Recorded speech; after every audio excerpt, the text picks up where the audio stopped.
Hello, everyone, and welcome to another small screen Star Wars. As always, I am Julian Mush. I'm joined by Rachel Wilkinson. Hello. Back in person today. Yeah. I made it. Lots going on here. The search for the job continues. A little discouraging. If you're following me on Twitter, you might have seen me complaining about how none of the jobs on LinkedIn have a pay scale. Yeah. And it is so stupid. It's garbage. I'm not, as I said on my tweet, I'm not applying to your job for the love of account management or whatever it is. Right. I need to know how much you're planning on paying me. Yeah, that's at least fair. a range. You know? Yeah.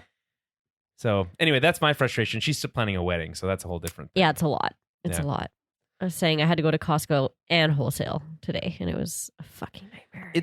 Here's the thing with Costco. There's never a time it's not busy. It doesn't busy. matter what day, at what time you go. It wasn't that bad today. We went at 10 a.m. and today's Tuesday, so it was a pretty good time to go.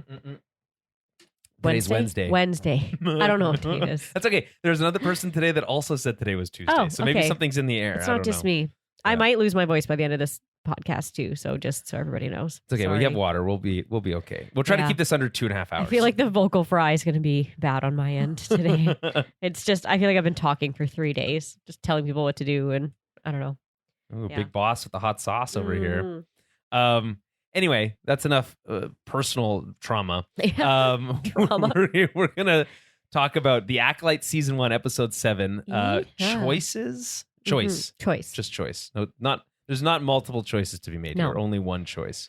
And I said there was going to be that this episode was going to be just a one. Yeah, but you thought it was being called. I thought it was going to be called Fate. Yeah, but it's choice. So it's destiny and choice. Because I think I was thinking about this kind of makes on sense. Your behalf, which is that destiny and fate are the same thing. That's true.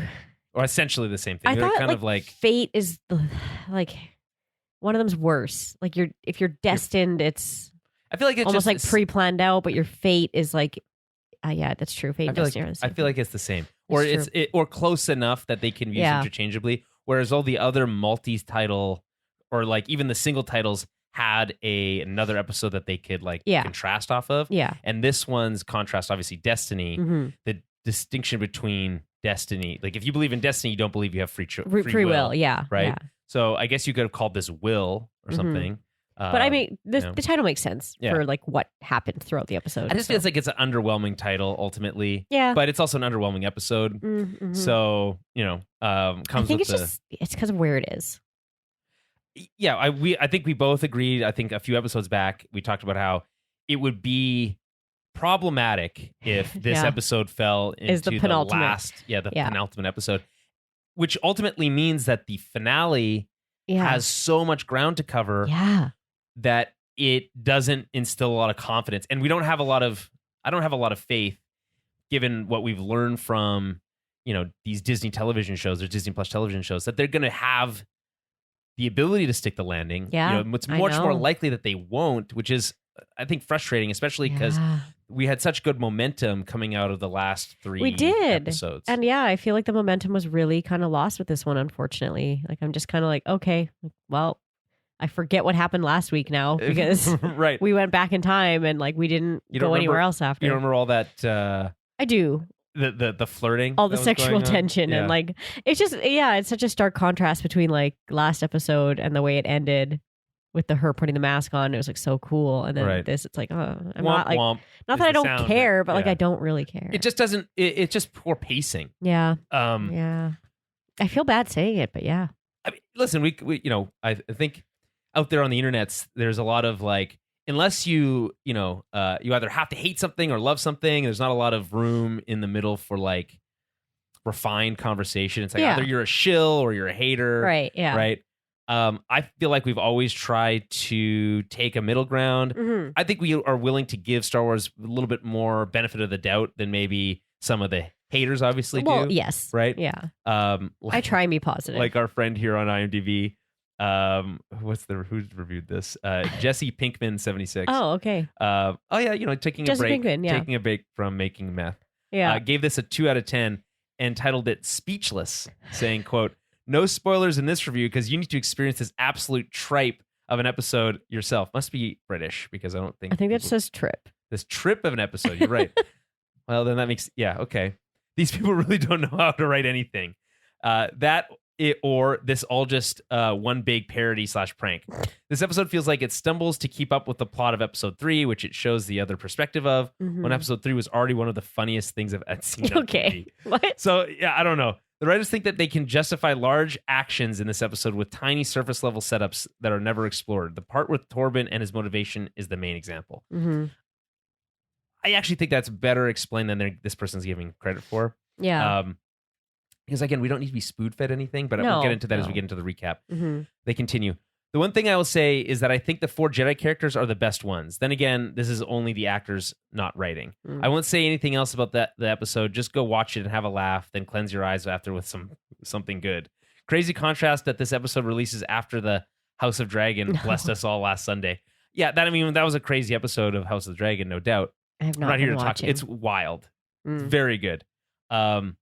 One of the things we talked about, Game of Thrones being this like high watermark for television. What do they do really well? It's characters in rooms having conversations. We get to learn about motivations, and we get to analyze characters and how they interact with each other. And that's what Star Wars is doing really well the last 2 episodes. Okay. Well, maybe last episode specifically, and we had after the action heavy episode of 2 weeks ago. And then we step into this kind of like mushy middle ground that we got this week. Which I felt like it had the action was okay, poorly motivated ultimately, then lots of just confusing parts. It's supposed to be this big reveal, but I don't feel like that much is actually revealed that we didn't already know. Really, the big reveal is what the choice Saul had to make. Yeah, there's a few things that he does in this episode where you're like, oh shit, okay, but yeah, then there's other things like even when I got here, Julian was finishing his recap.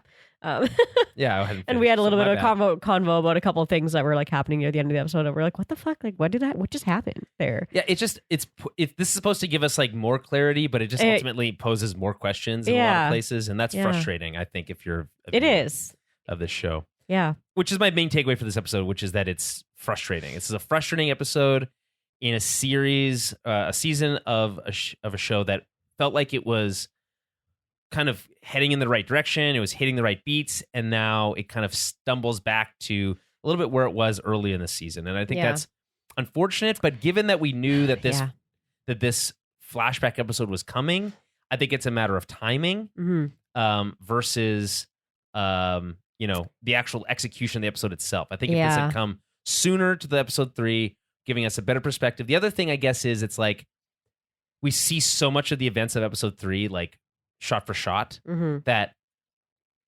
it would have if it had come too soon after, it would have felt a little redundant. That's what I was thinking too, because I'm like, there isn't really another place to put it. You can't put it like after episode, because what is it, 7? Yeah. So you can't put it after episode 5. No. Because that would have just been horrendous.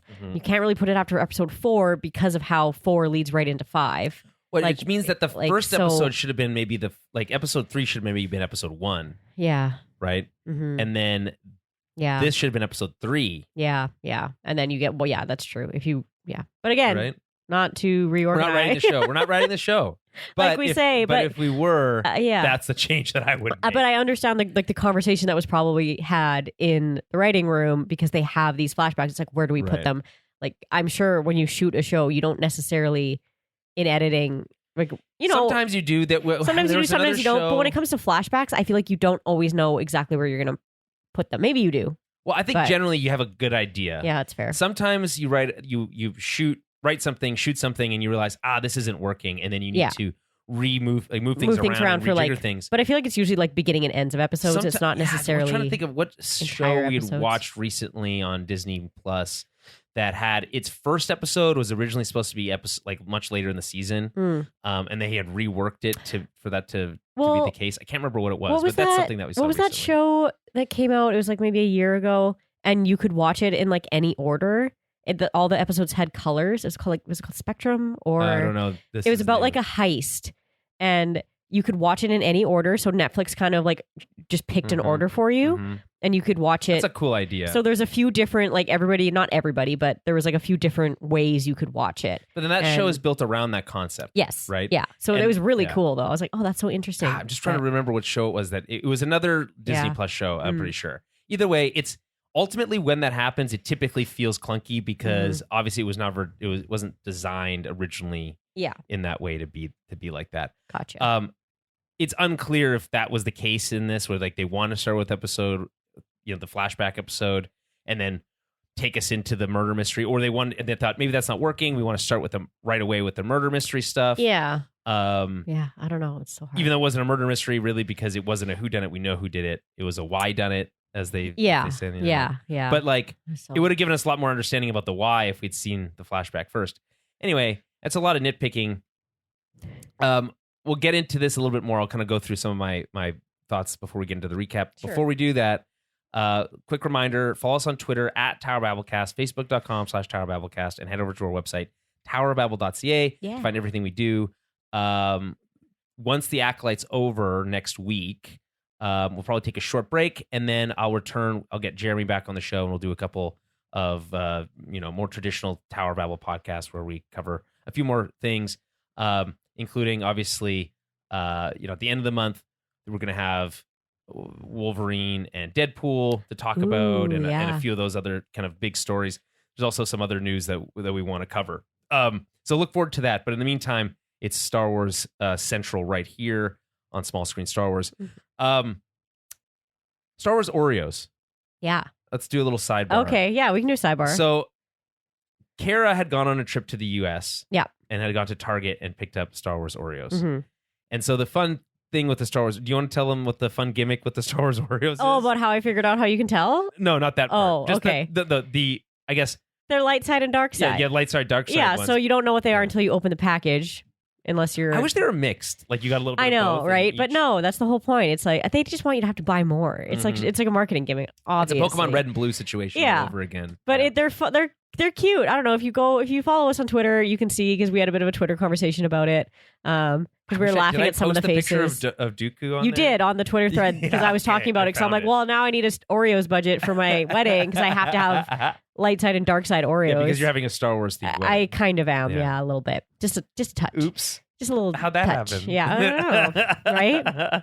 Who would have thought? Yeah. But no, it's cool. There's some of them are super funny. Like the faces do. Oh man, again, the Dooku one is hilarious. The Dooku one's wild. The Emperor Palpatine looks kind of squishy too, because like a hood and then his little squishy face. But like, there's a Jabba the Hutt. It's sick. The Grievous one. Some of them are okay. The Grievous one is good. Yes, agreed. Yeah.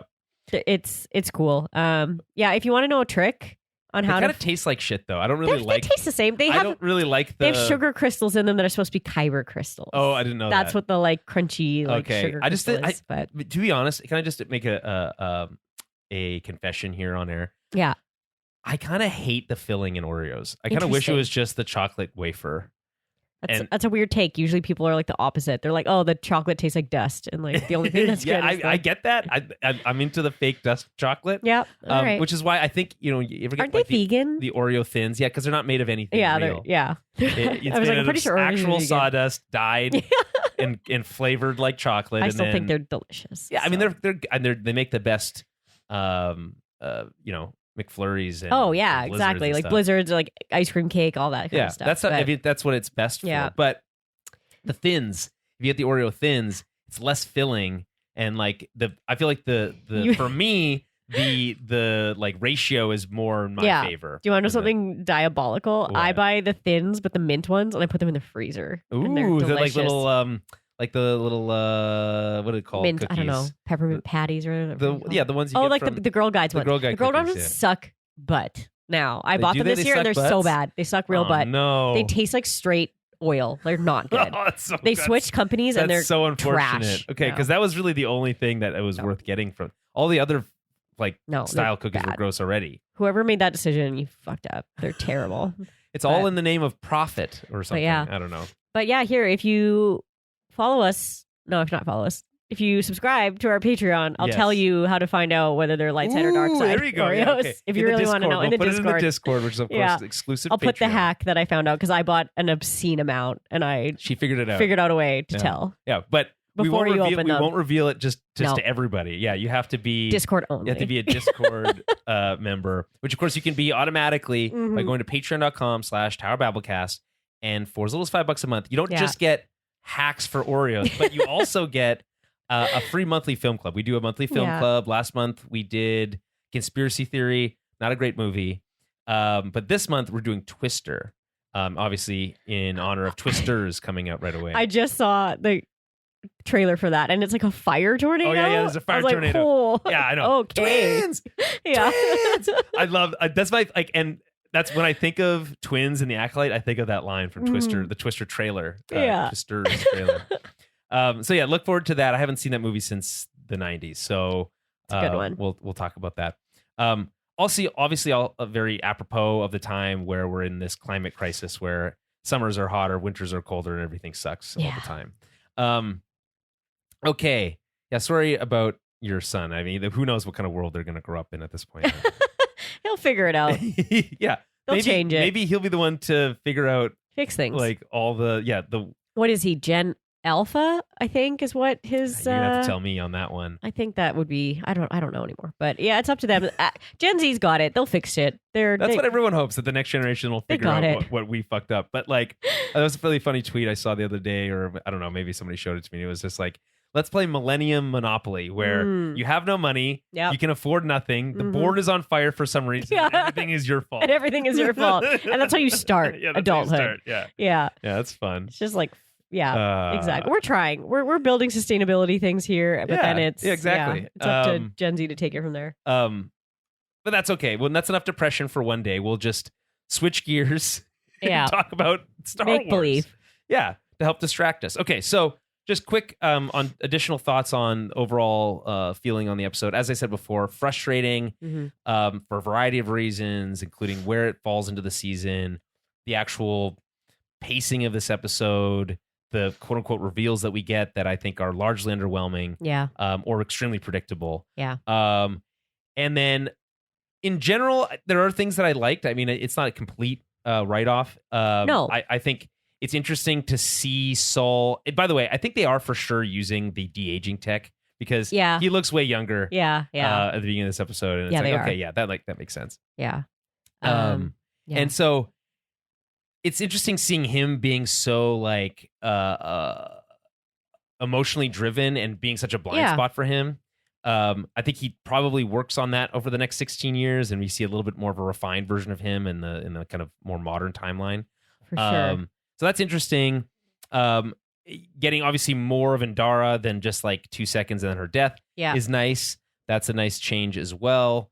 And then I guess the big like distinction in perspective, right? It's like, the Sith quote unquote perspective on one side, not really. Being episode 3, and then you get the Jedi perspective here in episode 7, and it's mostly just that the message here, my takeaway, is something that I think we already knew, which is that the road to hell is paved with good intentions. Yeah. Right? Yeah. Mm-hmm. Or noble intentions, as they say. Yeah. It was definitely interesting to see their motivations kind of come around. Like, because we were a little unsure about like why they were there in the first place. Like, there were moments that I was like, okay, I appreciated in this episode, but overall was not my fave. Well, it's okay, because we have Travis Mitchell in the chat here. Oh, do we? Longtime friend of the show. Good to have him. Asking us how's it going, but more importantly, that he really liked this episode. Okay. Loved this episode. So somebody's back in this. Unfortunately, neither of us really loved it. But that doesn't mean that there's doesn't nothing mean it was good bad. here. No, there were good moments. There are for some sure. good moments. There were some good moments. We'll get into that. Before we do, I want to unpack one thing, which is like, okay, when at the beginning of the season, we caught up with Torben. He had taken the vow of silence, right? And then obviously Indara's murdered right away, and Kalnaka's murdered, but he kind of went off and was hiding on that planet, right? We get to understand. We're supposed to understand why they made those decisions, and get better understanding of it. Here's what my takeaways are. You tell me if you agree. If it A, seems accurate, and B, makes sense from a character motivation perspective, that they would have gone and done the things that they did later in life. Okay. So Kalnaka he had his mind invaded, right? And then committed violence against his fellow Jedi because of it. That seems like a good reason to self-exile yourself. Yeah. Right? Yeah. I think he just felt too dangerous. And he's like, well, I don't want that to ever happen again. And also, I feel like it was just having to see Torben's face every day was probably a lot. Yeah, maybe. You're just like That's constantly true. reminded of like that you failed kind of as a Jedi and your own self was used against you and your friends.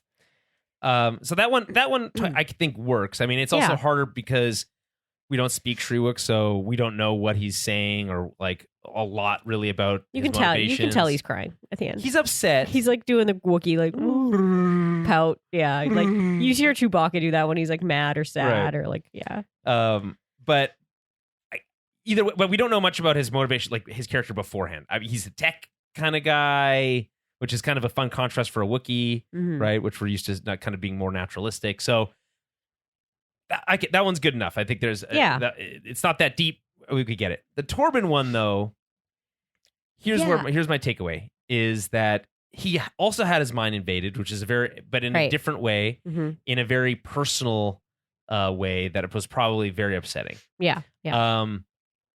He was weak to temptation and fell to it. Yeah. And then maybe kind of speaking to the Torben stuff that was in that IMDb review, which is like, well, why did he do all this other weird stuff later? I think he was still feeling the effects of that. And that there was lingering kind of fear that that was kind of motivating him ultimately. So he then makes a mistake by running off to the coven at night after he's like, oh, I figured out the way home. I just have to go grab these girls and I'm not sure how I'm going to do that, but and he just runs off. Right. And so his action in doing that is what caused all those deaths ultimately.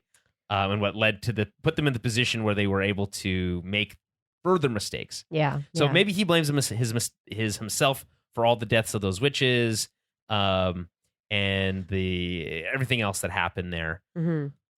That being said, his mind was not invaded a second time. No, he didn't commit any actual violence against anybody. I thought he was going to have done something way worse. Yeah. So my question, I guess, then ultimately is, what about Torben's actions here would have motivated someone to take a 16-year vow of silence? Well, that and then end their own life at the end of it. Oh, right. True. Exactly. Because to me, I'm like, to fully, kill yourself over that is a lot. I don't know. Like, I feel like not that he didn't do anything bad enough. Not that there is ever anything bad enough to I guess do that, they were there was a bit of a cover up. But it's like a pretty light cover up ultimately. Like, you know what I mean? Yeah. Right. Yeah. So, but again, this is kind of why it's a little, we don't really get enough almost. Like, it's a little convoluted with some of their motivations afterwards. Cause you're like, why does he need to take that vow of silence? Is it because of the whole mind invasion, he felt weak and he was like, no, I'm stronger if I'm just putting up this mental block and this like literal physical block too. Sure. So he kind of turtled. Yeah. Yeah. I mean, maybe either way, I feel like that from a character motivation perspective is weak, and I would have liked to have seen more. Then Sol, as we mentioned before, him and Andara seem to have handled it the best in terms of like continuing on their duties as Jedi without major repercussions. Right. Sol ultimately took on additional Padawans, having after Osha. He's teaching at the temple, so I think in general people trust him. There was a bit of a cover up there. I think Indara sees this as again noble intention, right? Yeah. Her interpretation at the end is all this terrible stuff happened, but we still have the opportunity to do one good thing, which is to help Osha. Yeah. Right. And so that's what Sol and Indara's kind of motivation is at the end, which I think you could argue could help color Torben and Kanaka's perspective, but they choose to see it a different way, I guess. So Travis's interpretation here is that Indara was an abusive master to Torben. She keeps glaring at him, lies, and flat out hits Sol. I think he was unsure of wanting to be a Jedi, but felt forced to. Yeah. Like he wanted to quit, potentially, I guess. I mean, the thing is, as we know, anyone can walk away from the Order. Yeah. it's unclear to me if he felt pressured to stay. Obviously, he felt pressured to lie on behalf of them, right? Mm-hmm. But he also doesn't have all the information, right? He could have said all the truth as he knows it, right? And even that wouldn't have necessarily criminalized them technically, I guess. I don't know. I mean, the thing is, and I think it's partly interesting, which is that the High Council, the Jedi High Council, which has Yoda on it at this time, is kind of like a specter in the background. They said yes, they said no. I want to hear what they have to say, but we never actually hear from them directly in either timeline. Right. So it's hard to kind of judge, what the general sentiment of the Jedi are at this time. Like, oh no, it's totally cool to walk away from the Order if you feel uncomfortable or whatever. So either way, I just feel like there's a lot of lack of motivation, especially from Torben. Yeah. Travis continues here. The way Indara stands over him after he's possessed made me think he's afraid of what would happen if he tried to leave. So I don't know. I mean, I think my interpretation of it, of Indara out of this episode, is actually much higher than it was previously. Mm-hmm. She's essentially the voice of reason. Everything she says here is ultimately pretty accurate, but she's a little bit malleable. I think you would have liked her to see her kind of stick to her guns a little bit more. Like she was, I'm going to go up alone. That would have been a better decision. But Saul's able to convince her, no, we should all go up together. Mm-hmm. Right? She says, no, we can't take training these kids seriously. But then, they're too old. But then Saul is like, yeah, but what if they're, she didn't have the marking on her head. She's like, oh yeah, that's a good point. Maybe she resisted, but we don't know. Mm-hmm. Right? So she's really like, she's willing to play both sides of the fence and ultimately puts her in a weaker position. But I think her intuition is right, largely speaking. But she's kind of reluctant to act on her intuition. So I don't know. That's a kind of a black mark against her a little bit. But again, she comes out of this. We really don't know what happens to her after. She goes to continue to work on some other planet somewhere. Right. We don't really know much else about her career until she's murdered. So we really only know kind of what she says at the end of this episode, basically. Any other general thoughts on this episode? No, I don't think so. I think we can, probably hop into the old recap. Yeah.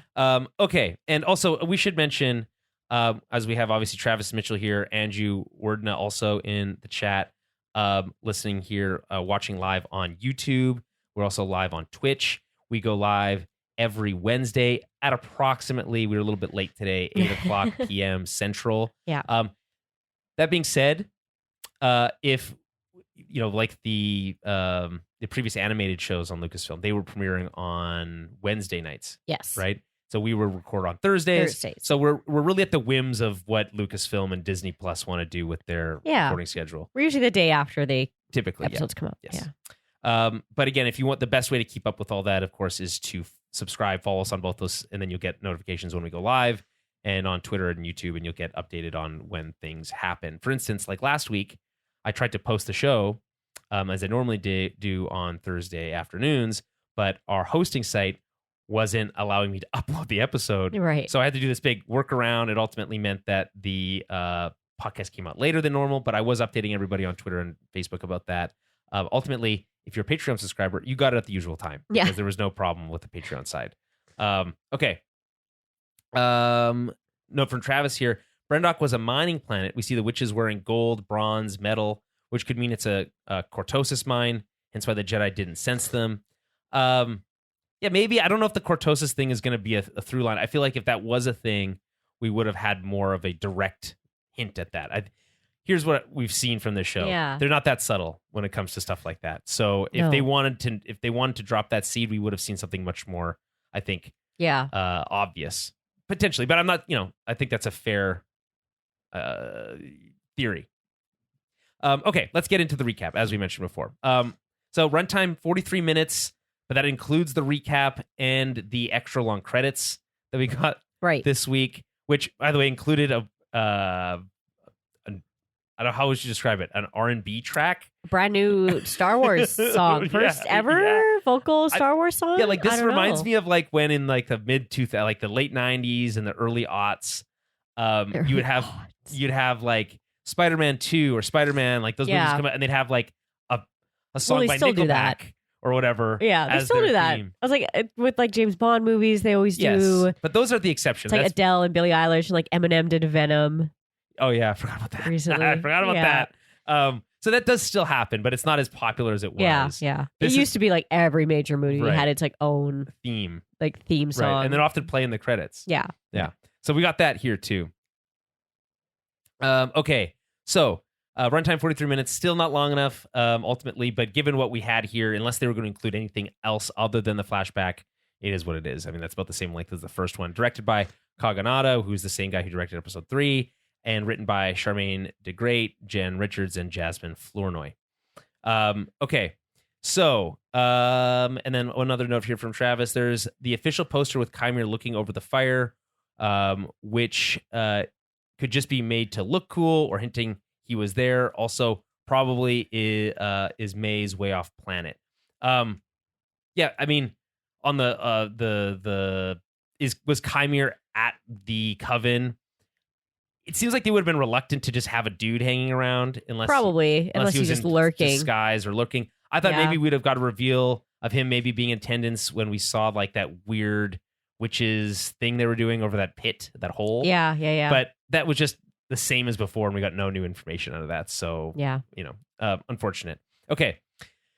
So we start on Brendock 16 years earlier. Obviously, we don't leave Brendock really for this entire episode, so that's really where we are for the entirety of it. Soul and the Jedi are on the Jedi expedition are analyzing plants. I think it's so funny how they're just shoving stuff into. I love buckets. it. They're just like scooping it and like shoving it in a thing. Yes. Did you ever do that thing? I feel like I've brought this up on the podcast before. Where, like you go to like a swamp with your class. It's called critter dipping, and you like dip like a clear bucket in like the pond water, and then you see all the like things and like all the moss and all the plants, and you like try to identify everything. Like just reminds me of that. That's funny. And you're just like shoving stuff in a terrarium. One of the things that it's such a funny coincidence. So one of the YouTubers that I like, obviously Eckhart's Ladder, which is a Star Wars YouTuber that I enjoy. Yeah. He was recently on his own podcast, Tack Path Transmissions, was talking about he had done that recently with his son. Oh, really? And then there was like weird gross stuff in there. Yeah. like so cute, weird though. Worms and stuff in the dirt and like gross, really gross stuff. Icky. Yeah. Fun. Fun for kids. Yeah, fun for everyone likes kids like seeing weird gross stuff. Yeah. I don't know why, but it's not for me. I can't wait to do that with my kid. Be like, fuck yeah, let's go catch some bugs. Shove some plants in a box, wait for them to die. I don't know. Like a Pokemon situation. Exactly. Gotta catch them all. Okay, so they're picking up plants. Don't seem to be loving it. Yeah.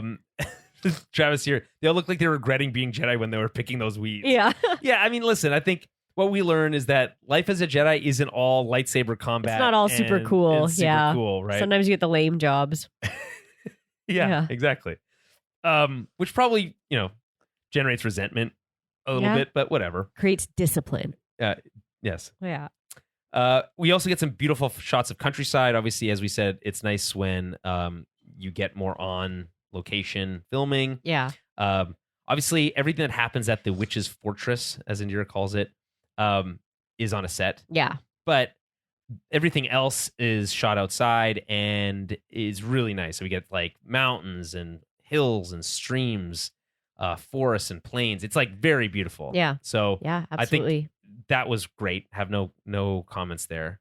And they're using this kind of like, I feel like so they're using this different like analyzing gear. This feels like the least creative that they've been with like. It's like right, yeah. It literally like it looks like an ammo crate with a funnel on top and a light on it. You just shove things in there. Yeah, and it's like, well, I feel like we could have done something a little bit cooler and than that. Kanaka literally just has like a metal detector. Like that just looks like It looks like that guy on the beach. Yeah. Where you just go and you find like rings and like cool shit. Like, hey, I want to do that so bad. I feel like it's more disappointing than it is rewarding. Yeah, probably, but still. But then you hear those stories about like someone who just does that, and then all of a sudden they find like wedding rings, pirate gold, and like no one's finding pirate gold. People find beach. cool stuff. Yeah, all the time. Yeah, doubloons. Maybe? Yeah, I don't know. They just found like a really old ass coin or like a really cool. There was like one not that long ago where like a little girl was like diving and she found like a sword from like Viking era or something, cool. like just like in the water. And her dad was like, "What the hell?" Like that's wild. That's cool. I've seen, but what I'm thinking of is one time when I was in Sydney, I watched this guy walk up and down the beach with one of those things. Yeah. And you also have, so typically if you're really good at this, you have the bucket. You've got the little bucket, the little like scooper thing that has like a funnel so you can like shift the sand through. And then he just found a bunch of junk. It was literally just junk after junk. Yeah. I think even at one point it was like a crumpled up aluminum tinfoil thing. It's probably like, a lot of bottle caps. Right?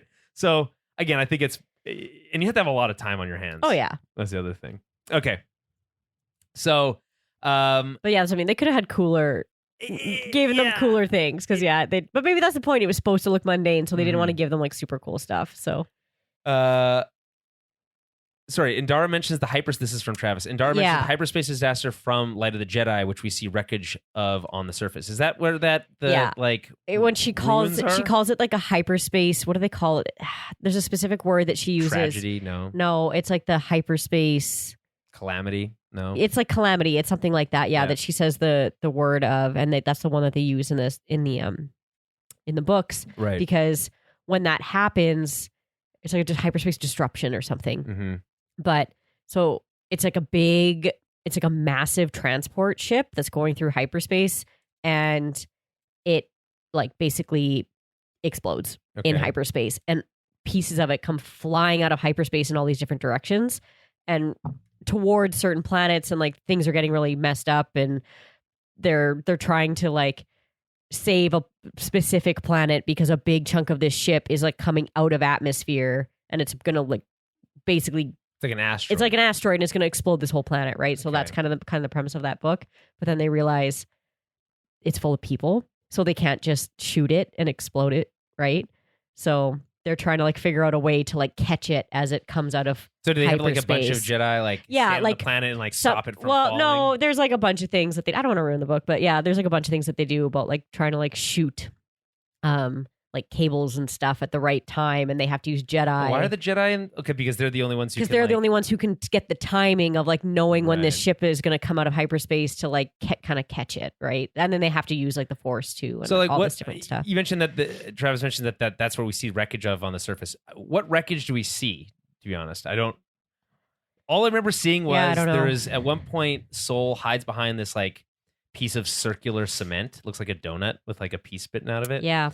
And I'm like, it looks like ruins, right?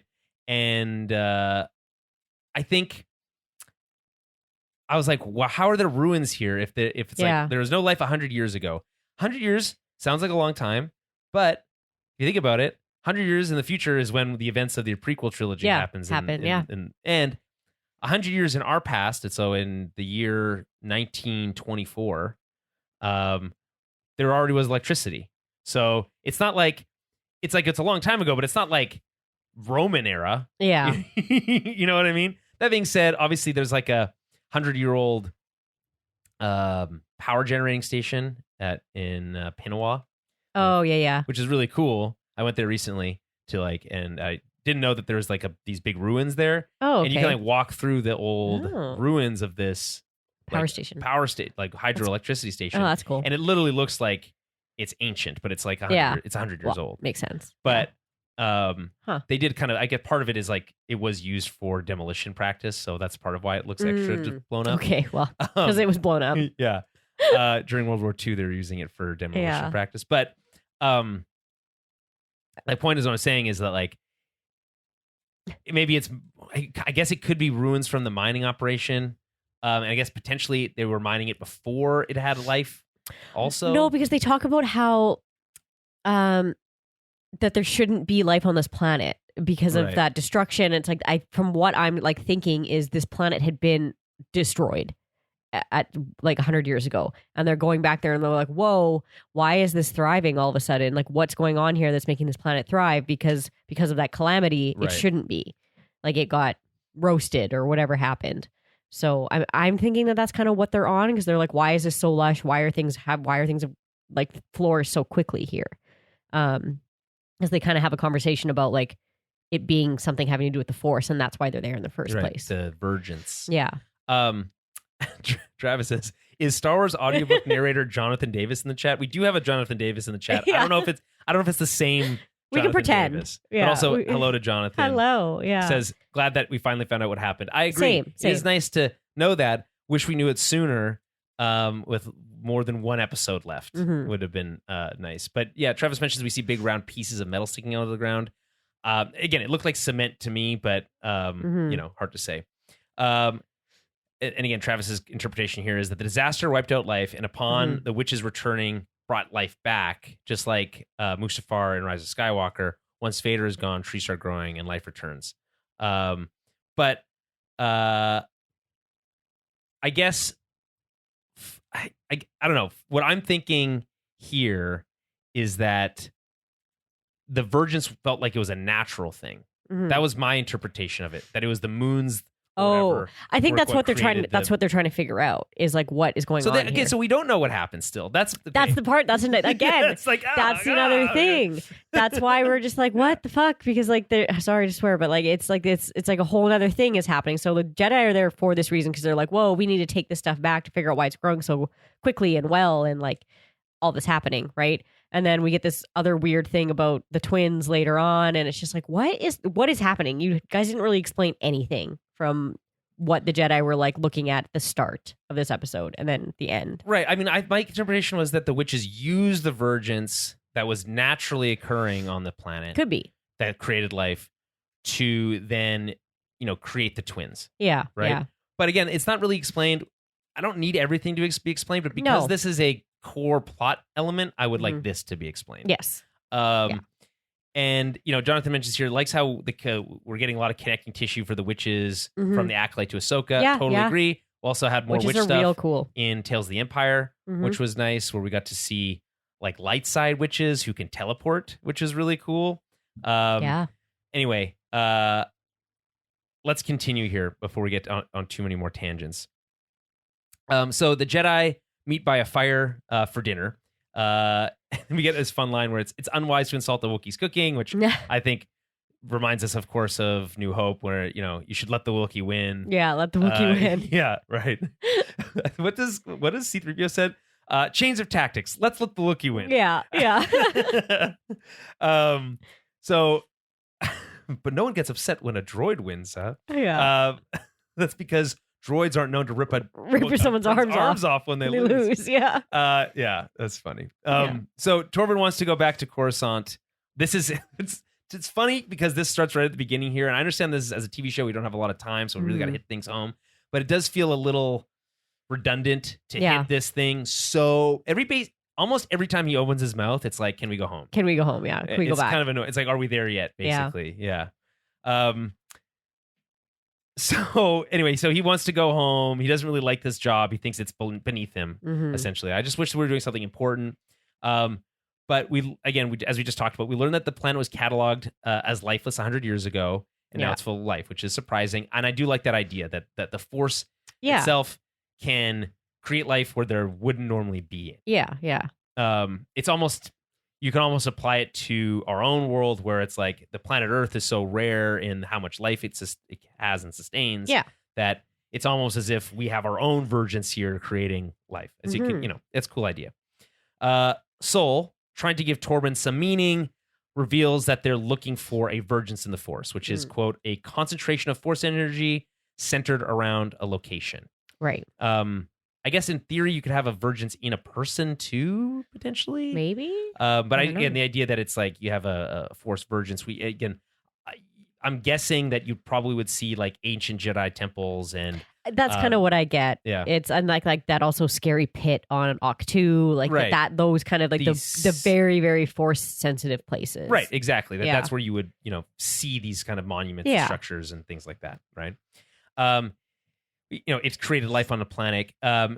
Saul's belief is that it should be studied and protected, and that to find them is a noble mission. And he says nothing could be more important to the Jedi, which I think is a slight dig at obviously what we find out later, or what we see of the Jedi later, which is that politics are more important to them. Yeah. And the study of the Force itself should be their primary, endeavor, their guiding light, right? Yeah. So, we get a shot of the moons here when they talk about the Virgins, by the way, which gives me that fits like, okay, they were doing the ceremony when the moons were aligned. We have the twin concept, obviously, and then they talk about this Virgins thing, and then they showed the moons. To me, that's a kind of direct hint, give enough evidence for me to be like that there's a connection between that. Yeah. Maybe the moons themselves are the Virgins, and that when they align, they like shoot force energy at the planet or something. I don't know.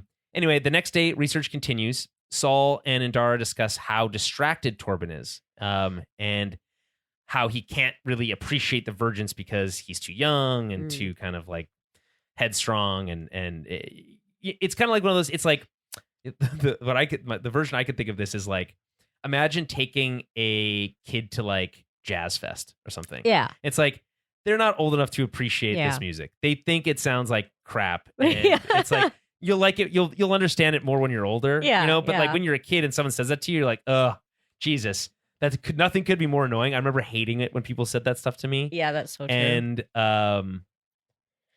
turns out they were all right. Yeah, about it's just like different levels of culture that you just don't appreciate when you're of a certain age, right?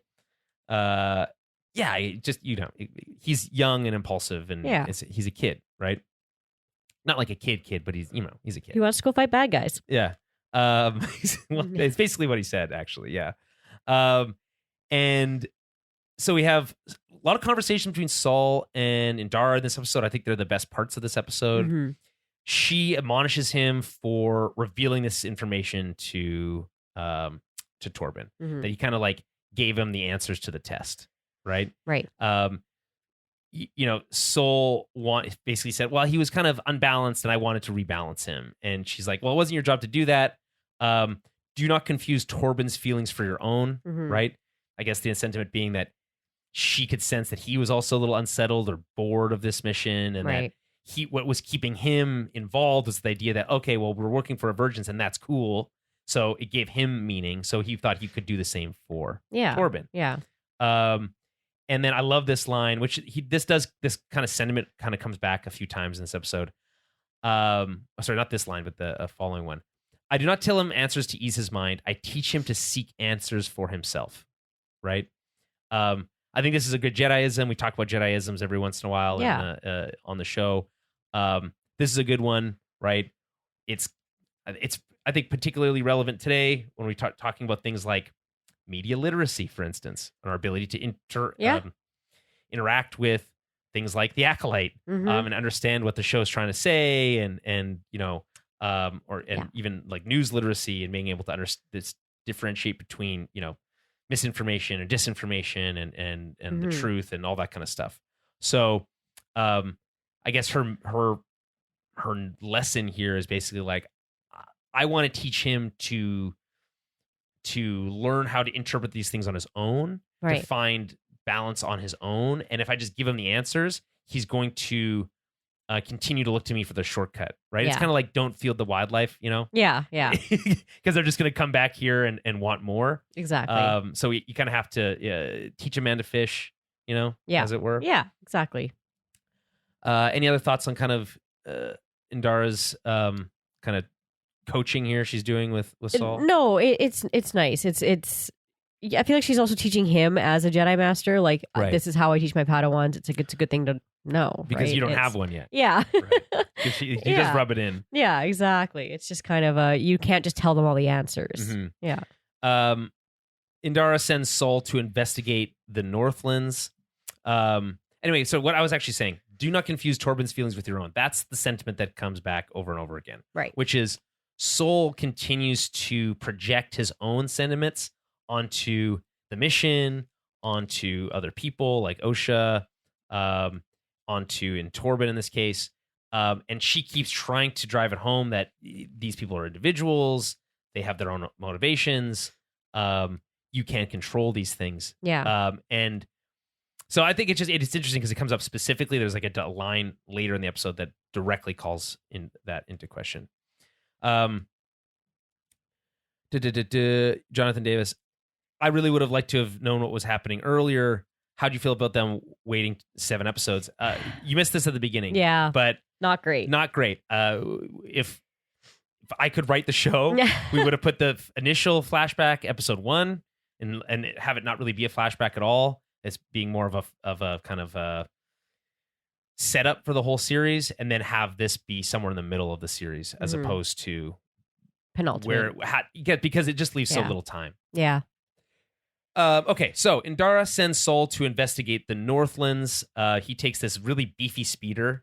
They haven't invented the cool sleek ones yet. No, not yet. Yeah. Not the bikes. Yeah.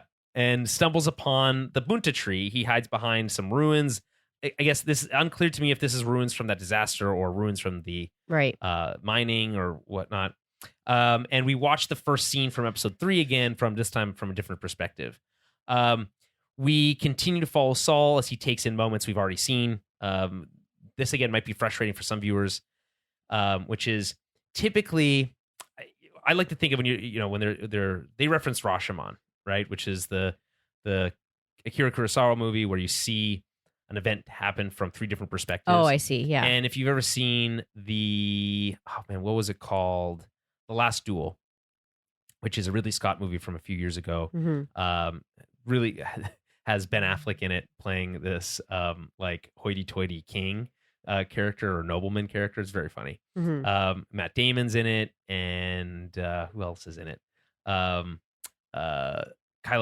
Ren, our boy Kylo Ren is in there. Oh, Adam Driver. Adam Driver is in there. Yeah, it's very good. Yeah, but that also has a Rashomon style multiple perspectives, 3 different.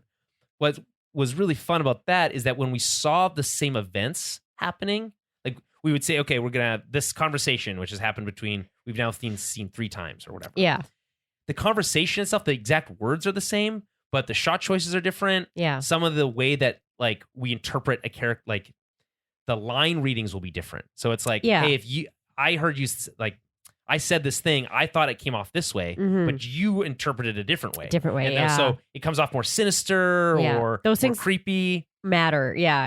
It gives a little bit more nuance to things, and it's, I love that. Yeah. Yeah. Jodie Comer's also in it, Ray's mom. Yeah. Great. It's a great movie, as Travis also admits here. The thing about that is that it added so much additional layering to those moments that we've seen multiple times. Yeah. This episode shows to like, okay, well, we need to kind of like set you in a time and place, and we're going to use moments you've seen before to do that. Yeah. Right. Yeah. Okay. We're catching up to the beginning of episode 3. We kind of got a little bit of a prequel there, a prequel within a flashback, if you will. And then we're not going to give you any new information about those moments. That was just how it happened. Yeah. But we're going to show you maybe a different camera angle, and in some cases, not even that. And I feel like that's a disservice to the whole concept of the multiple perspective thing, because what we see here is basically the initial sequences of episode 3. We skip through a couple things, but with no new real information here. Yeah. Right. Other than we see that Sol also tried to call Indara after he was spotted hiding behind that tree. Yeah. Right? Yeah. I don't know. Any thoughts on that? Like, do you, on the I agree. I agree with you saying where it's like you could just run these episodes, like chop them up and run them together, and it just wouldn't feel any different. It wouldn't feel like we were watching 2 perspectives. It would just feel like one story, but but we have to see both the Jedi more. And the witches. Yeah, like I was expecting a little bit. Exactly what you said, like a different point of view from the Jedi, but it kind of wasn't. Like there were definitely some like unexpected things coming that off happened. Scarier. Yeah, they did. Okay, so they did a little bit. Well, when she turned into mist. Yeah, but it wasn't even that. It was more of like there was like extra little bits of conversation where you're kind of getting out of context. You're getting the context that the Jedi are taking from it, and you're getting what Saul's taking from it, and he is taking like the mean mother they're like, Coral. Yeah, they're mean. Like they're not treating the girls right. The girls are in danger. I felt like they're going to sacrifice them. Like that's what I was thinking they were picking up on. That they thought the witches were going to sacrifice the girls. That they're like treating the girls poorly. We talked about media literacy just a second ago. Yeah. I think Saul needs a lesson in like interpretive skills, because if he saw what we saw in episode 3 or most of it, I think it's a bit of a leap to be like, these girls are in massive danger. They're being abused and be like, really? I don't like. Yeah. Sure, there's it was a bit of a jump. There's some like, if he was there listening to the whole lesson that Mother Anasea gives to May and Osha before she pushes them over as a part of the lesson, I think it's clear to understand what's happening there and that they weren't really in any actual danger. Yeah, but I guess maybe that's the point, is that like when he gets there, that's the point that he's getting there. So he's missing those pieces. So it's just a series of coincidences, and that just feels unsatisfying. I know. It's hard. It's like it's all a big misunderstanding, right? Yeah. Like it's and which is, that's a part of the fun of this.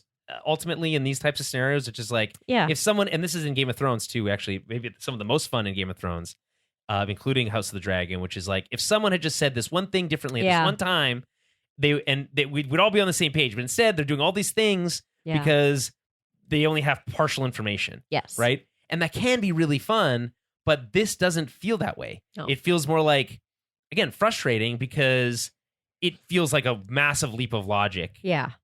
Especially for a Jedi to make. Yes. That it puts ultimately these girls in danger and kills a bunch of people. Kills everybody, yeah. Okay, so we continue to follow Saul as he takes in moments he's already seen. Saul tries contacting Dara, unclear if she kind of gets the message, but it doesn't seem like she does. And he continues to pursue. Cut to title card. Saul watches as, and this is, by the way, one of maybe the most boring cuts to title card sequences we've had. It's just like, okay. Saul watches as Coral takes the girls up into the lift to their home. This is a part of the like set / like geometry that we never really got to see in episode 3. Right. We saw the Jedi come out of that hallway, but we never got to see anyone take the elevator or the elevator entrance. Yeah. I talked about there not being a great sense of place in episode 3. I think having the bridge of here's how you get into this fortress would have been helpful at that time. Yeah. And you're like, how'd they get there? They showed up. And it's like you couldn't have given us an extra like 20 seconds of them going into the elevator and showing us that this like really cool part, which looks like it's built partially on like a real location. Yeah. Right. Yeah. But also they built on some extra pieces onto it or added stuff with CG. So it's really cool looking. Again, would have liked to have seen that in episode 3. So instead we only get to see it here. Yeah. Travis says, I love how one of Saul's flaws is assuming that if he can do good, that someone else must do something bad. Yeah. Or someone else must be doing something bad, right? And I think that's a part of it, which is this kind of like black and white view of things. Yeah, it's the Jedi's whole arrogance of like, that's why they train younglings and no one else can, because they think everybody else is doing it in a dark side way or not the Jedi way, it's not the right way, right? So it's that like whole imagine if the Child Family Services also had lightsabers. Yeah. And got to like just like sneak up on people, watch them parenting their kids at home, and then forcibly take their kids from them. For anybody who's not Canadian, so Child and Family Services is like CPS, like Child Protective Services. Oh, same. It's the people who take your kids away. Yeah. It's just like a crazy, like, it's way too much power for them to be able to have. Oh, and absolutely. for someone to be the judge, jury, and executioner ultimately, right? Yes. Soul is making this decision unilaterally. Yeah. He does, have conversations with Indara, but he ultimately doesn't listen to anything Indara says. No. So, okay. So, with the console locked out, he tries to. This I thought was so funny. He's like, "Oh darn, the elevator's broken. I'll just climb the mountain. I'll just scale it. I'll just climb this entire mountain." And like maybe it's not that hard to climb, but like we get this one shot like of him like climbing up the face of a mountain, and it's like, oh no, that does look like it was really hard. But he does it twice. Yeah, it's obviously like relatively easy for him, I guess. Maybe it's easier for Jedi to climb mountains, but if you've ever like even just hiked up a mountain, never mind climbing it, right?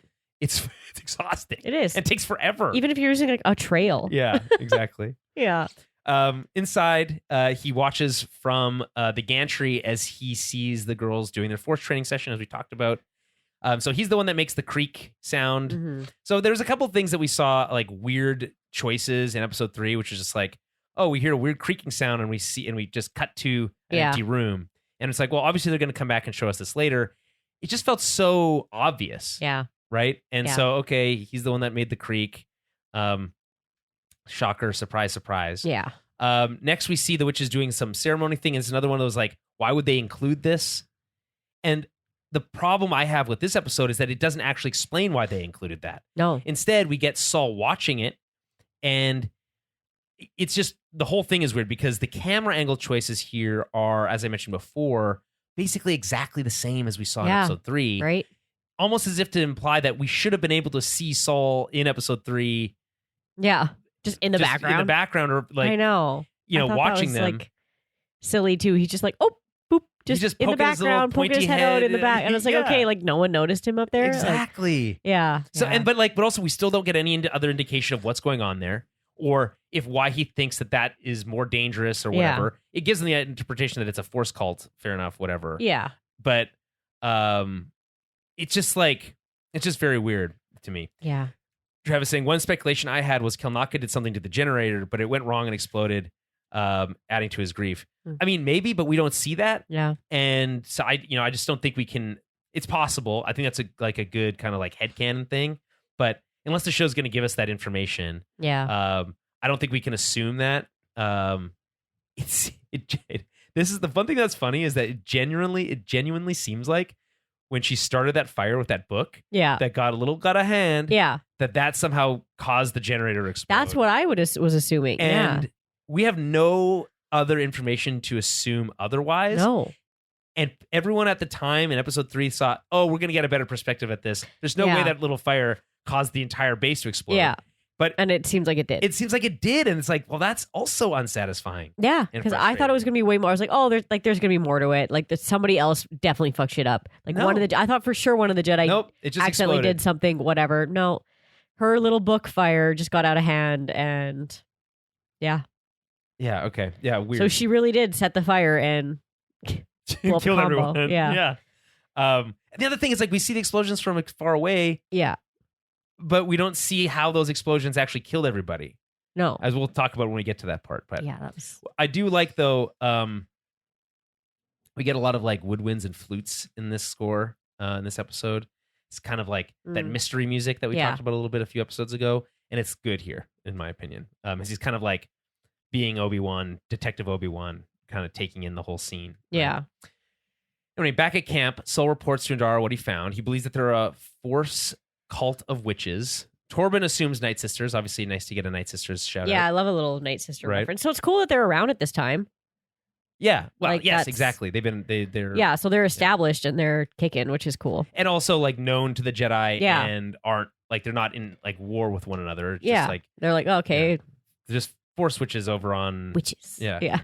Oh, witches. I always love the way what's her name said it in Ahsoka. Yeah. Anyway, we also get like Indara's understanding of the Night Sisters. They don't raise younglings, let alone train them. Right. But like, what do you mean? Don't they? I thought they did also. So maybe they just hide that fact from the Jedi. Because they don't all just be like grown women. Like they're not just grown. But I don't know. Travis Mitchell says we both get a callback to Ghostbusters and The Good Son, which I liked. I didn't catch those, so you're gonna have to fill us in on what those references were. Saul adds that he doesn't see witches treating the girls like children and fears for their safety. So this is like the nugget of truth that he uses to build this entire fiction in his head that they're in so much danger. Yeah. Right. We get some other indications of like reason they might be worried about that, like when May talks about how everyone has to walk through fear and sacrifice themselves or whatever. Or it's kind of like, oh, are they going to use these kids as like human sacrifice or something? Because that would be crazy. I think that's kind of what he picks up on that. Like, I think he actually thinks that they're going to sacrifice them. So if you genuinely thought that, you would probably do a lot of work to stop it. Yeah, I would get it too. If you're like, okay, these witches are just grooming these children and they're going to like sacrifice them or eat them or something. Like, because witches are bad. And that's what they do. Witches, cult of force witches that are also which is not cool. Saul. Cannibals. They're also cannibals. Okay, right. Cannibal force witch. Very cult. Discriminatory, right? Of witches. Why are you saying that most witches are all cannibals? No, I'm saying not all witches are cannibals. Eat kids. Oh, it's a bee and legume situation. Yeah. Okay. Yeah. Not all. No, because it's not a bean legume situation. Because not all cannibals are witches. Not all cannibals are witches, but all witches are cannibals. No, neither of those are true. Yeah.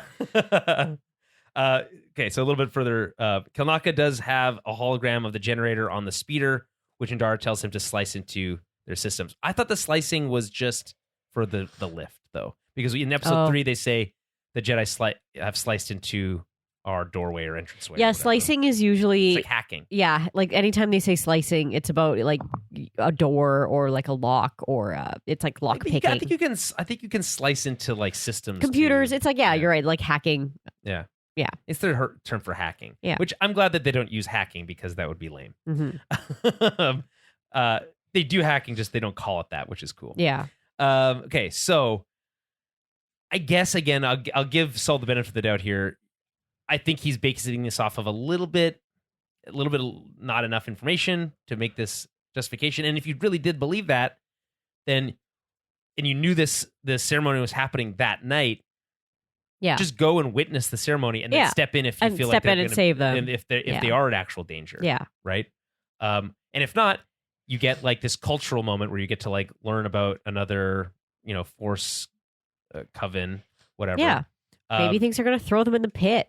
So but like, again, I won't have time. It's one of those throw things. Them in the pit. But again, it would be better to be there than to jump to conclusions. Yes, right? Of course, in hindsight. Yeah. Anyway, Dara, being a good Jedi, wants to ask the council for guidance. Sol wants to act now, very impulsive, believing that the ceremony tonight puts the girls in danger, which makes me wonder, how much it's like. How long does it take to contact Coruscant at this time? Yeah. How long does it take to get a message back and forth? Yeah. I think they're having trouble too. I think it's spotty reception. So anyways, he insists that they go tonight and see for themselves, right? So it's like, okay. Yeah, they actually makes sense. They go okay, we are going to go look at this ceremony, right? So they arrive at the lift. It's fully nighttime at this point. Kalnaka slices into the lift, and Andara wants to go up alone, as we talked about. She says that if you go up as a group, it could be perceived as a threat. I think she's entirely right. Yes, absolutely. Right? So she probably should have gone up alone and said, I'm just here to witness things. If things get out of hand, I will step in as legal authority here. However, we have a culture of non-interference, and I just want to learn, yada, yada, yada, and meet these young girls, etc. And so Travis says, I get the suspicion that she didn't actually call the council. I'm not sure if you're talking about right now or later when she says that, when she denies Osha. It's unclear because she sends everyone away. So it's possible. I get the sense, Travis, that you don't really like Indara. You don't really give her the benefit of the doubt on that. I get it, though. I kind of felt the same way, though, because she's like, they made the decision. We don't get to see it. And she's like, they said no. And it's like, okay, well, we didn't see them say no. So maybe, here's the thing. I guess there's a potential possibility that in episode 8, I don't know, they're not going to have time for this, but maybe they will. Yeah. Saul, he bears all to the council. He said, listen, I've been lying all this time. All these other Jedi are dead. I have to tell you the truth. Yeah. And then they're like, oh no, Indara never told us any of this. Yeah. Or whatever. But obviously he does train Mace, so why? He does train Osha. Sorry. But so why? You know what I mean? What's the turnaround from the High Council then if they already said no? But the same thing happens with Anakin. Well, I guess what she's saying is don't tell the truth to the council. Mm-hmm. Protect this girl's dream of being a Jedi. Yeah. So it's possible, and the only truth is that her sister started a fire and killed everyone. Yeah. Right. Yeah. So it changes things now. It does a little bit, but at the same time, if they'd already said no, I guess the only distinction here is that her life is ruined and it's our fault. So yeah. But it's actually no. It's her sister's fault. She has nowhere to go. We should take her in. Yeah. Right. Mm-hmm. So I guess that's the distinction. Anyway, given the number of witches, Saul's pointing out there's 50 witches. It's a lot of witches. Yeah. Saul doesn't think that it's a good idea for her to go up alone, insists that they go up together. She agrees, which again, this is another one of those moments where I think Indara should have stuck to her guns a little bit. Yeah. She agrees, but says that they should stay vigilant, whatever that means. Torben assumes that based on how old the lift was, it must have been an old mining site. Mm-hmm. The Jedi enter the ceremony as we saw in episode 3, and it seems to be similar or the same shot choices as we saw in episode 3. And I guess the only thing that feels like it stands out as being interesting here is the shot of all the witches standing with Mother Anastasia in the front, which comes off as very imposing. But again, that was also a shot we saw in episode 3. Yeah. But I guess with the context of the Jedi are seeing this for the first time, you can kind of maybe put yourself in their shoes and be like, oh, wow, okay, it's impressive, right? The first change is like the first change of things. Everything happens exactly the same as it does in episode 3, as we mentioned before, uninteresting. But things start to change when we see Torben's perspective as Mother Anastasia first enters his mind, and she continues to converse with Andara. So she's able to do both at once. Yeah, that's cool. Yeah, it is cool. And again, we really get a sense of how powerful the witches are here, which is nice. That is revealed. But again, there's still lots of questions. Yeah.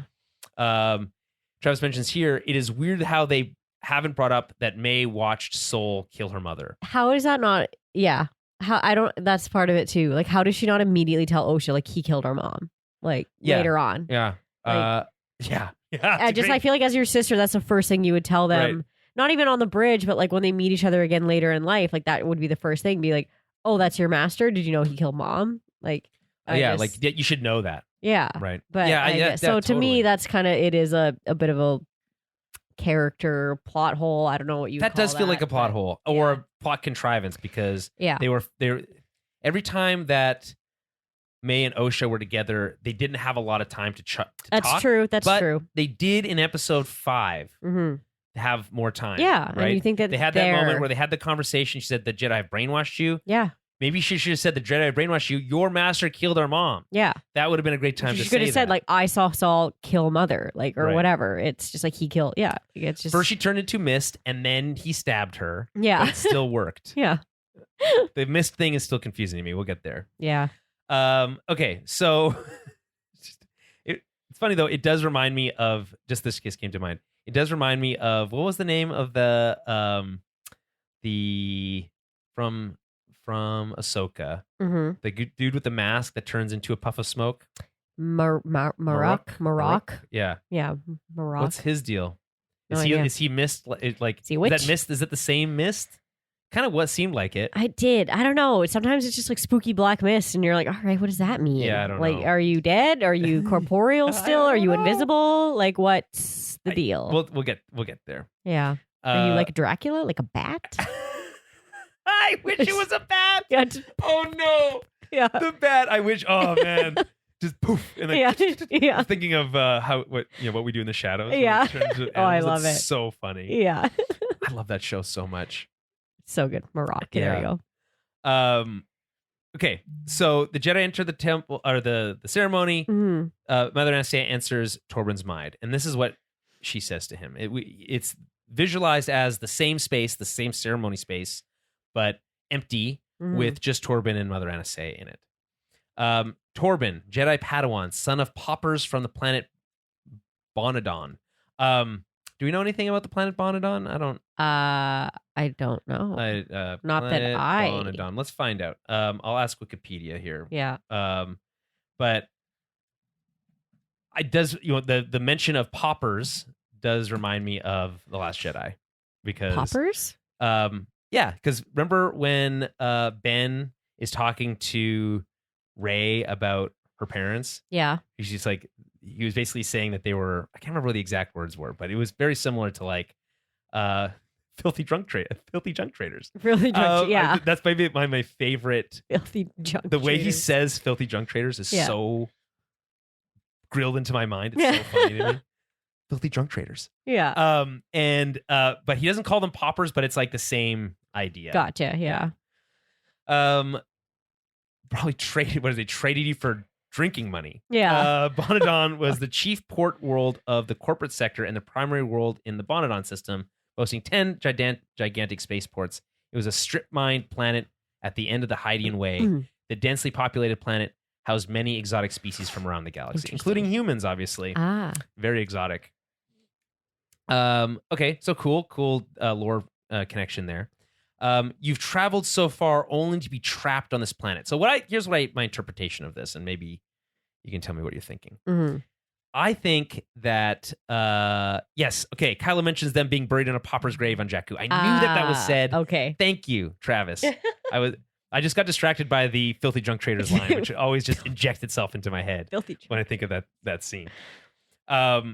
Dead in a pauper's grave. He was being such a dick. No wonder she didn't join him. Maybe he was a bit nicer about it. Yeah. Still thought the Rey Nobody idea was better than Rey Palpatine, but agreed. What do I know? Anyway, here's my interpretation of this Mother Anastasia thing.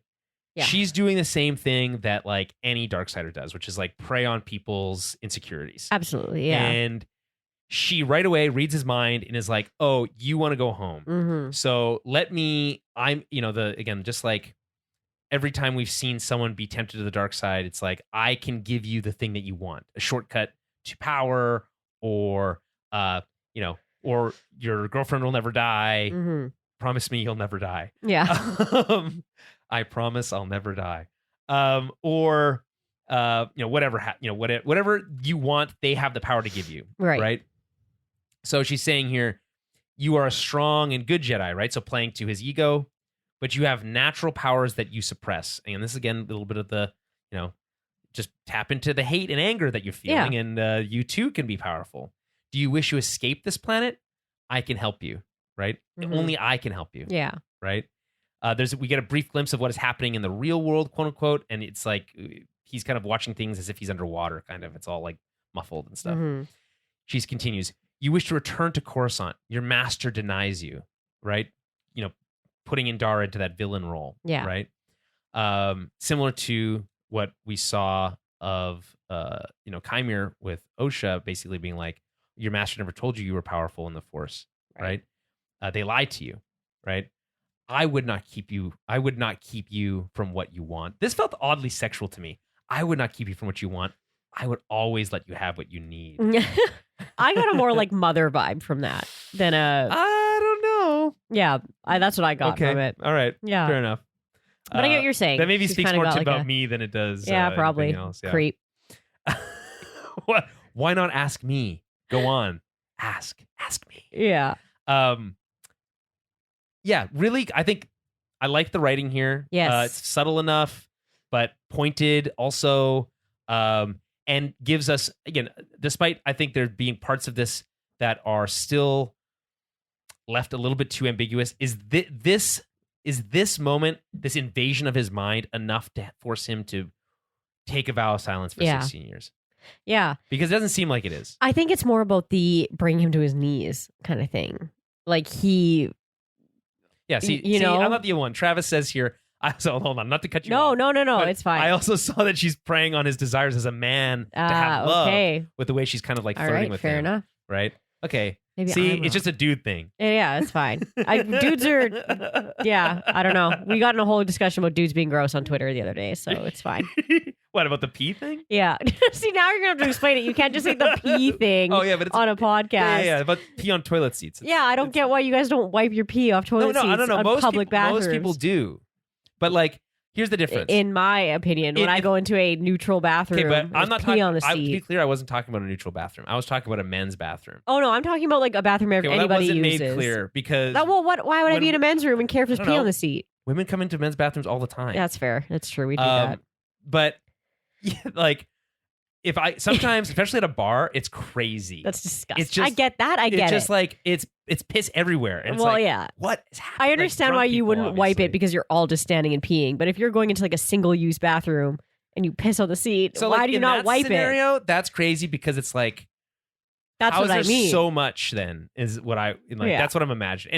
Anyway, sorry. That's what we were yelling about into the void on Twitter. But anyways, we figured since that place is so gross, boys Twitter, are gross. That is, we might as well just make it more gross. Yeah. But no, that makes sense. I mean, she probably was a little flirty, a little whatever, like playing to his desires. But I think his whole issue is that when she says to kneel, he's like, "I want to turn to Coruscant," and she says kneel, and he does, and it's like he's bowing down to because she wants him to submit to her. She wants him to like submit to what she's saying. She has power over him and influence over him. He's kneeling to her. It's kind of like if you kneel to a different king or you kneel to a different, you're surrendering, right? It's like it's a power move. Yeah. And I think that just messed with him because he was like, oh man, like I'm supposed to be a Jedi. And at like this tiniest moment of uncomfortability and weakness, I just like gave up. Right. To this witch. Luke would have just cut him right in half. Yeah. You just like didn't even try to fight her. Right. As Luke said, you didn't even try to fight it. Yeah. Yeah. Yeah, but Luke was wrong about that, so that's okay. He contemplates like the whole situation, right? He kind of like he's tempting her. He's kind of thinking about it. It looks like he's going to resist, but ultimately he doesn't. He says, "I want to return to Coruscant." She says, "Kneel." His eyes go black. she gets kind of complete control over his mind. Yeah. Right? And we return to the real world again, and this is when we kind of things line up with what we saw. What we saw before of his eyes 3. just going black and him collapsing. Right. But it is cool to me that he was kind of possessed and that was happening the whole time, that he's just standing there. So that was actually a really interesting perspective a little bit, because it's like, oh, okay, it wasn't just like that moment of her doing it for show, like, oh, look what I can do. It's like she was already doing it and the other Jedi didn't even know. Yeah. So like that's a little bit more like sinister than before. Yes. Which is very cool. Yes. So in that case, I liked that we got something new. That was new. Yeah. And that's what I mean. Like I liked the new things that we got, but some of the stuff wasn't like new enough. Some of the stuff wasn't that new. Yeah. Travis says, I thought I had after episode 3 was, since there's no men, that the witches took DNA from men or were imprisoning them. But that's not the case. Yeah. Yeah, I mean, it's unclear. This is the part that's frustrating. That is a Night Sister thing. To capture dudes and then... Well, they like... because the Night Sisters are like a matriarch society and they only use the Zabrak men for breeding and only the strongest ones. Right. Yeah, like only the strongest fighters and stuff, so... Oh, and Travis wanted to chime in on the pee thing. He said he stands over the toilet, not in front of it, which is solving the problem, which is hilarious. It's funny to think. Sorry, Travis. And just to be clear, I do wipe the seat. I think that's important to note. I'm not. I don't know. There are a lot of, like I said, villains in that thread later on, and I was like, you guys are disgusting, and I'm out of here. The bad boys of Twitter came out. Yeah, I was like, I don't even know why I asked. It sounds like I knew should have known what I was getting into. I wanted more people to reply to my pay scale thing, but no, I got nothing. I got a couple likes, but that's all I got. Okay. So we catch up to what's happening in the real world again. And that basically ends it. We leave and we meet up with the Jedi again at their ship. Indara is like talking to Torben. He seems pretty shaken up, but he doesn't say anything. She chats with Saul, saying it was clever to say to test the girls. She wants to use that time to talk with the council. I thought this was a fun kind of like example of misinterpreting people's choices, right? Again, Indara, don't confuse your, desires with his, because he didn't do that to buy time. He did it because he developed this emotional connection with Osha a little too quickly for my money, right? Yeah, way too quickly. He was like stalking her. Yeah. A grown man stalking two young Okay, women. I don't think it's creepy. It is a little creepy. Yeah. I think it is a little creepy because then he's like, she's right in this scene. He's like, I feel like she's just destined to be my. I think he's like really searching for a Padawan right now. Yeah. Like he really wants one. And he's just kind of. It's like he's baby crazy, but Padawan crazy. Exactly. Here's Travis being a bit of a creeper. I picture the Jedi walking into a room with a bunch of men kneeling with their eyes black, the women just using them for their DNA. Yeah. Their DNA. Yeah. Yeah, gross. But that would be too dark and gross, Travis. Come on. You know how mad that would make the Star Wars community? If a bunch of women in charge of if they were just like farming man DNA, they would lose their absolute collective shit. Well, they already did, so it's like whatever. Yeah, no, I just mean it would make them lose more of their minds. But they're treating us like cattle. At that point, it's almost rather. It's like the angry we can get them, the better. I feel like at this point. It's true. Anyway, so Saul reveals that he feels a connection to Osha and that she's meant to be his Padawan. And Dara doesn't think that they can take the test seriously as the girls are already too old to join the order. Obviously, it's something we've heard before. She continues by adding, quote, the Coven will never leave them. I think this is the weirdest line of dialogue in the entire episode, if I'm being honest. The Coven will never let them leave. They're so insular, so strange.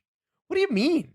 You've been treating them like they have, like, they're like, there's different. Even later in this scene, she's like, ceremonial markings are customary in many cultures in the galaxy. Yeah, it's beautiful. Yada, yada, giving all these, like benefit of the doubt. But like, she's so judgy here. Yeah. They're so insular, so strange. It's so weird because we've never heard her talk like that before or again. And it adds nothing because she doesn't act on any of that feeling that she obviously has if she actually feels that way.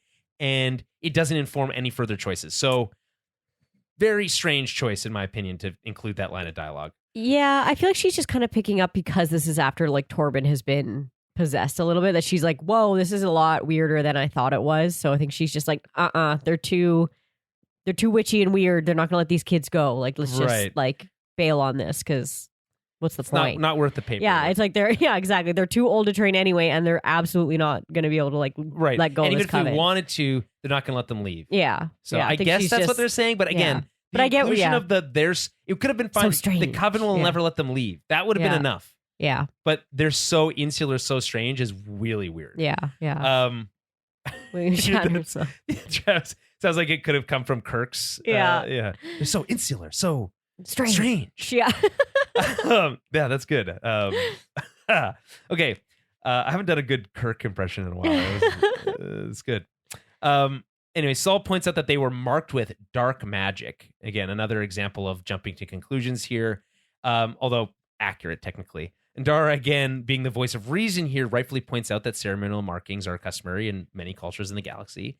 But she's too malleable. She's too willing to like go with the flow and be convinced here because Saul notices that Osha didn't have one and believes that that's a sign that she's not safe. Right. And Dara says, oh, well, that's a good point because she could have tried to resist and that could mean that she's unsafe. Yeah. But there's no way to know. Yeah. Right? It's like, man, just pick a perspective or pick a point of view. Yeah, and right. Like, if Stick you truly believe that we shouldn't be training these kids and that they're not like, and we should leave these witches alone, you should commit to that concept. Yeah. Given that you don't have any additional information. Yeah, what you saw was weird, but that's not enough to go on. Mm-hmm. Saw's final argument here is that Osha is indeed in danger. Who else, if she is indeed in danger, who else but the Jedi will protect her, right? It's their job, their noble intentions is to protect these girls. But again, you don't know that A, they want to leave, and B, that that they actually are in danger. That you can't just take people from their parents without evidence. No, you know what I mean? Of course not. Anyway, so he says, "quote I believe she wants to leave with us," and then again, this direct through line to this projection that Saul's doing. Do not confuse what Osha wants with what you want. Mm-hmm. Right. And I think this is kind of like his number one takeaway lesson here that I don't think he's really learned even in 16 years later. No. Any other thoughts on anything so far? No, you're right. It is a little clunky, kind of through there with our conversation here. Like it's weird that she just kind of bends so easily. And more of Torben's perspective on like having his mind invaded. Yeah, would have been nice. Like, because I would have liked to see him like have a conversation with Indara about that happening. Yeah, like help her. Like, she like help him reason it. Coach him through dealing with it. Yeah, exactly. Right?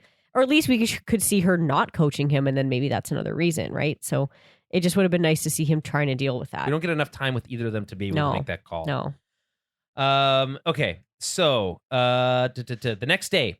The day after they test, so the day that they are testing the girls, we get some more beautiful shots of the landscape, and then we see Torben meditating. And I guess my interpretation of this was that he's fortifying his mind as we hear him talk about later. Yeah. We get to. Did you see this little like camper trailer that they have? Like, behind Torben here. Yeah. It's cute. Yeah, it's fun. Very funny.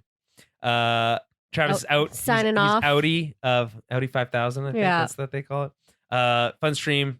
Thanks, guys. Yeah, thanks, Travis. Always appreciate you joining. Love having you in the chat. Yeah, always fun. And again, welcome to everybody. Yeah. Looking forward to more folks in the chat, maybe for the next series. Okay. So we see the little camper trailer. I thought that was funny. The witches arrive for the test, and we now see May's test. So again, this is something new. As we didn't see last time, we only saw Osha's test. And we thought at the time, it's weird that we didn't see May's, and we thought, okay, we'll probably see May's in this one. And we do indeed. Torben asked to see take May's blood. She agrees. Again, just to know that we got blood samples from both sisters. And so we go straight to the point and get right into the test. She's right away lying about the images. I thought it was funny when she just tries to lie about another one. He's like, well, the image hasn't even appeared yet. Yeah. Which I guess is the big take, like this big hint that she's been trained to lie. That she's trained to lie, yeah. Right. Indara asks about the ascension, right? Like, what is that? What's the deal there? I thought this was nice. I thought this was a good performance from Indara. She was very sweet to her there. Yeah. And which is kind of nice because we don't get to see that kind of sweetness. Yeah, Carrie-Anne Moss comes off as very soft. Yeah, she does. Earlier, I mean, every other time she's very much like the boss Jedi. Yes, yeah. But she comes off very soft as she's dealing with the kid here. And she tries to endear herself to May so that she'll open up, and it works, right? So we learn that Mama says Ascension means that Osha and I will lead the coven. That's why I have markings like Mama. But your children, how can you become leaders? And she says, I don't know. I don't know. Yeah. Oh, yeah. Okay. And then again, that's frustrating, I think, the audience, which is like, we're getting information here, but we're only getting Not partial really. bits of information. Yeah. Right. And this is something I think we already kind of knew. So this isn't really giving us anything that we didn't already know. Yeah. And I also don't get why we couldn't have had this in episode 3. Yeah. Like, it's a great point. Yeah. Mama said that, you know what? We could have just done this whole thing in one episode, given us both perspectives, and that would have given us enough information. Yeah. And we wouldn't have had to retread things. So whatever. Yeah. Travis giving us one last tidbit before he takes off. The Ghostbusters moment is when Coral disappears and starts yelling at them like Gozer. Yeah. Them fortifying their minds like the Ghostbusters. Only the Destructor was a Wookiee instead of the Stay Puft guy. Stay Puft. Yes. I like it. Okay. I like it. Fair enough. That is good. Very Ghostbusters. I haven't seen Ghostbusters in a long time. It's but that's true, good. Me neither. Yes. I do like the line, you shouldn't have brought him here. That's a cool. Yeah, that was cool. a very good. Yeah. Not him. Yeah, you're like, oh shit. Not you. Right. Yeah, not dun, you. Dun, dun, dun. Yeah. Rage right. Wookiee. Yeah. Fun. Yeah. So again, we don't get an answer on the whole what exactly is Ascension thing, but it means that they're going to lead the Coven. How exactly? Like, I guess the interpretation, my interpretation of it was, okay, you're going to go through this process. This officially makes you witches. You're going to be in line for the leadership. Then I'm going to guide you through what that is. So as you grow, you can able to, at some point when I'm too old, take over the Coven. You'll take over. And I think, they're getting this from a girl because the next thing they said is, Mama said that everyone must walk through fear. Everyone must be sacrificed to fulfill their destiny. Yeah. I think, and then the look that Saul gives. Yeah, he's like sacrifice. He's like, whoa, that's not a good, that's a red flag. Yeah. I think their interpretation is like, well, those two things together sound like bad news. Right? Yeah, it sounds like they're going to throw you in that pit. But they don't have they don't have the full information here, and they're basing this off of the word of a girl, like a young girl. Yeah, right. A 10-year-old. Yeah. Okay. So Indara thanks her for the information, and they let her go. Once they're alone, Saul points out that May was instructed to fail and asks to try a different approach with Osha. And she agrees, and we see that in episode 3. Now, cutting to when Sol gives Osha a pep talk at her test, we continue the test where we previously cut away. So this is no new information. However, this time she gets the answers right. This is something that we didn't see. And Indara looks inward. She kind of does this kind of like soul-searching thing for what she thinks is right to do here. And maybe this is a hint that she was making the decisions all along, and the council wasn't involved. Oh, she's already losing her voice. Okay, so let's continue. Afterwards, Indara tells Torben to run the blood samples. She's going to wait for word from the council. This is maybe where you can get the interpretation that she didn't actually wait for the word from the council and was just soul-searching herself to figure out what to do. And then ask everyone else to go back to do the field work. Imagine being in a situation with Force Witches and being like, go pick some more moss. Go pick more weeds, actually. Yeah. There's some cool rocks over there that need scraping. Yeah. Not great coaching here from Indara. Sol insists that Osha pass. Oh, sorry. Insists that Osha pass the test, but Indara only says that she'll let him know once the Coruscant makes the decision. Yeah. That evening, as they wait around for the camp, Sol's pacing back and forth, very impatient. He feels something is wrong. He's getting like a bad feeling. Bad juju, bad feeling, right? What do you think he's sensing here? Like, what is he sensing that's wrong? Yeah, I don't really know, to be honest. I think he's just, I don't know if he's sensing his own anxiety. Yeah, that's what I mean. I feel like he's just impatient. He's just anxious. He's like, this is taking too long. Yeah, he's just feeling. We should have an answer already. Yeah. Yeah. I think he's just, because he wants to know, right? Because it's his Padawan that he wants. And I think he's just, yeah. And, he's, as a Jedi, he's probably not used to feeling that level of impatience. Right. So it's a little, something is wrong. It's you. And Tara arrives and lets them know that the council said no. Quote, they will not sanction bringing the twins to Coruscant or separating them from their coven. And if this is actually from the council, it's the right decision. It makes sense. Like they're like, no, leave them be. Hands-off approach. Yeah, like it's essentially a non-interference policy. They've always had that, even with like other Force-sensitive children. If the parents say no, they don't just take them. Right. So like it's like, don't split them up. We don't think you should take them here because by doing that, you're splitting them from their parents and they clearly don't want them to go. So we're better off leaving them as is. Yeah. And we'll just keep an eye on it. We'll keep an eye on it. But not what Saul wants to hear. No, that totally makes sense. If you have like two twins and one doesn't want to go, you're like, don't split them up. 100%. Like, yeah. Things get really interesting here, though, in a second, because Tormund points out that there's still something dangerous about the witches. He's obviously he's obviously annoyed because of the whole mine invasion thing, but is mostly concerned about whether they're able to go home. He's like, well, okay, if we're not able to take the girls, like, can we at least go home? Yeah, can we leave? And they're like, and she's like, no, and that pisses him off, right? And so that's the continued through line to that like thread of his character here. Saul continues to vent his frustration about the situation, reminding her that the girls are not safe. He wants to talk to the council himself, but he's denied. He insists that she's passed the test, but Andara reminds him that he coached her to do that. You know, if she didn't do it on her own, you had to tell her. Yeah. And that kind of like taints the test. Quote, do not alter this little girl's destiny because you have formed an emotional attachment to her. This, I feel like, is another great Jediism here. And I think entirely accurate, which is like, you have too much influence over the rest of this girl's life. Yeah. If you do anything here, it can completely change everything about what is going to happen to Osha. Yeah. Yeah. And you're basing this off of selfish motivations, right?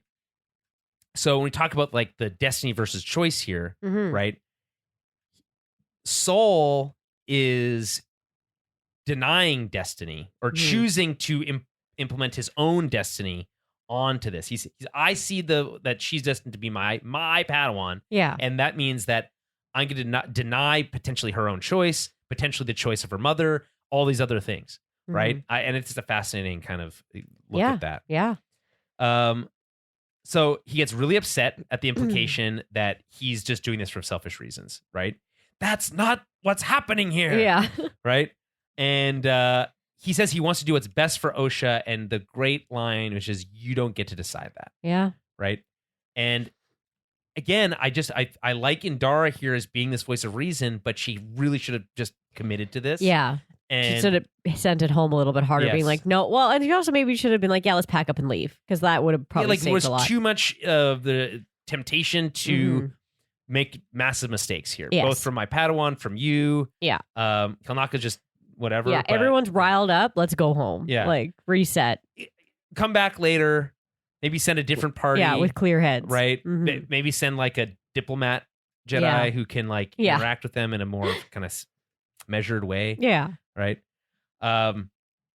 So, at that moment, the blood tests come back. Optimal timing. This is where things get really interesting. Tormund reveals that the M count is extremely high. I kind of wish they just said midichlorian count here. Yeah. Anyway, because I feel like the M count thing came in later as we want to make it cooler. Yeah. But like the term midichlorians was used in episode 1, and I think it would have been cooler to use it again. Yeah, that's true. Too. Whatever. Very force sensitive, extremely high, right?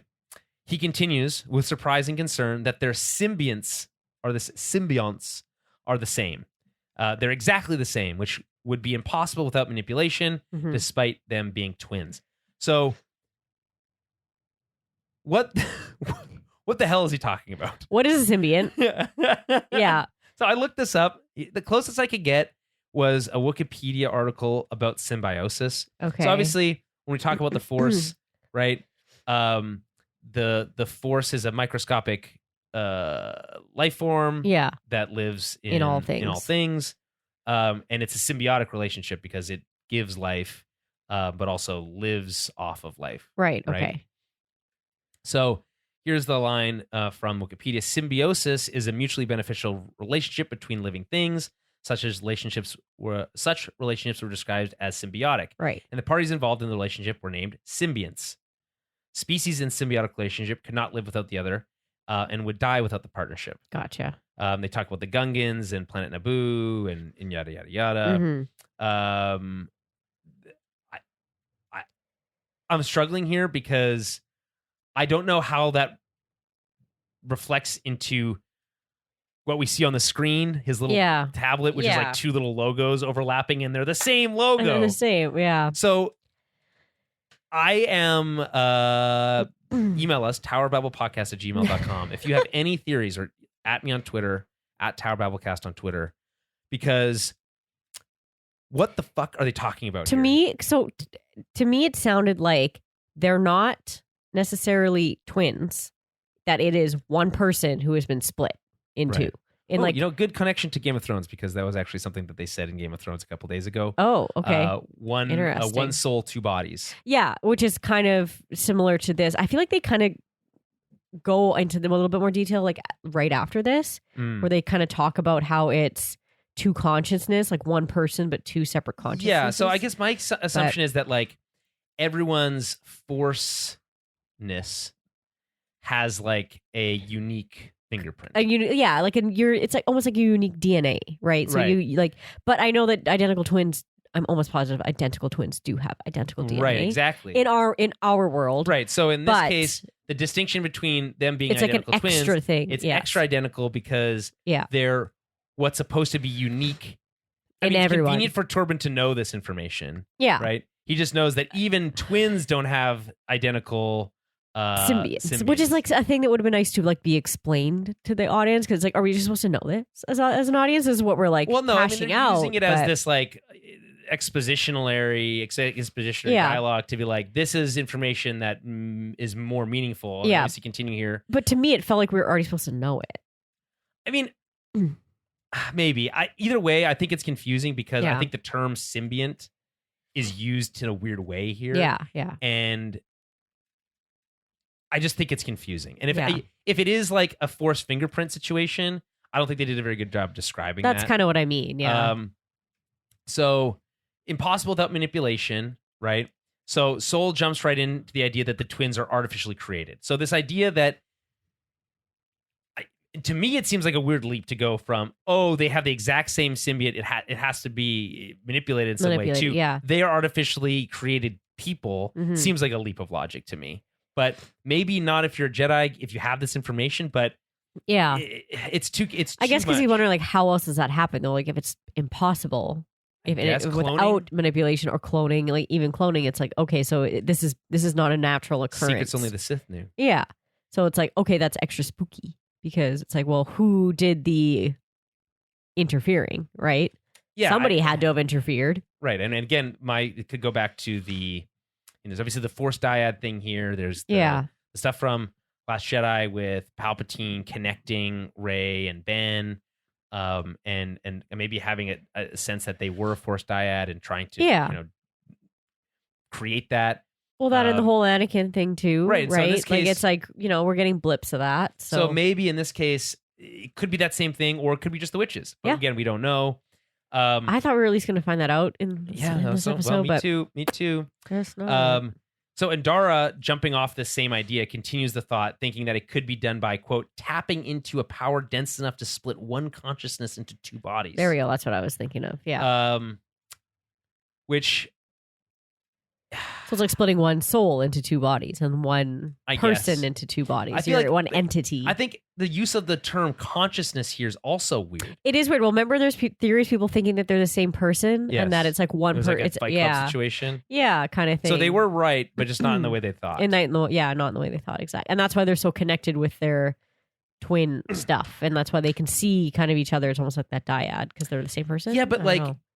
To say that you have the same consciousness to me means I don't know. You feel like they'd be more similar then. That's like having the same brain. Yeah. Like it's just like they should have always known that the other one was still alive. Right, because I think the one thing that we understand about identical twins is that they have unique consciousnesses. Yes, exactly. Right?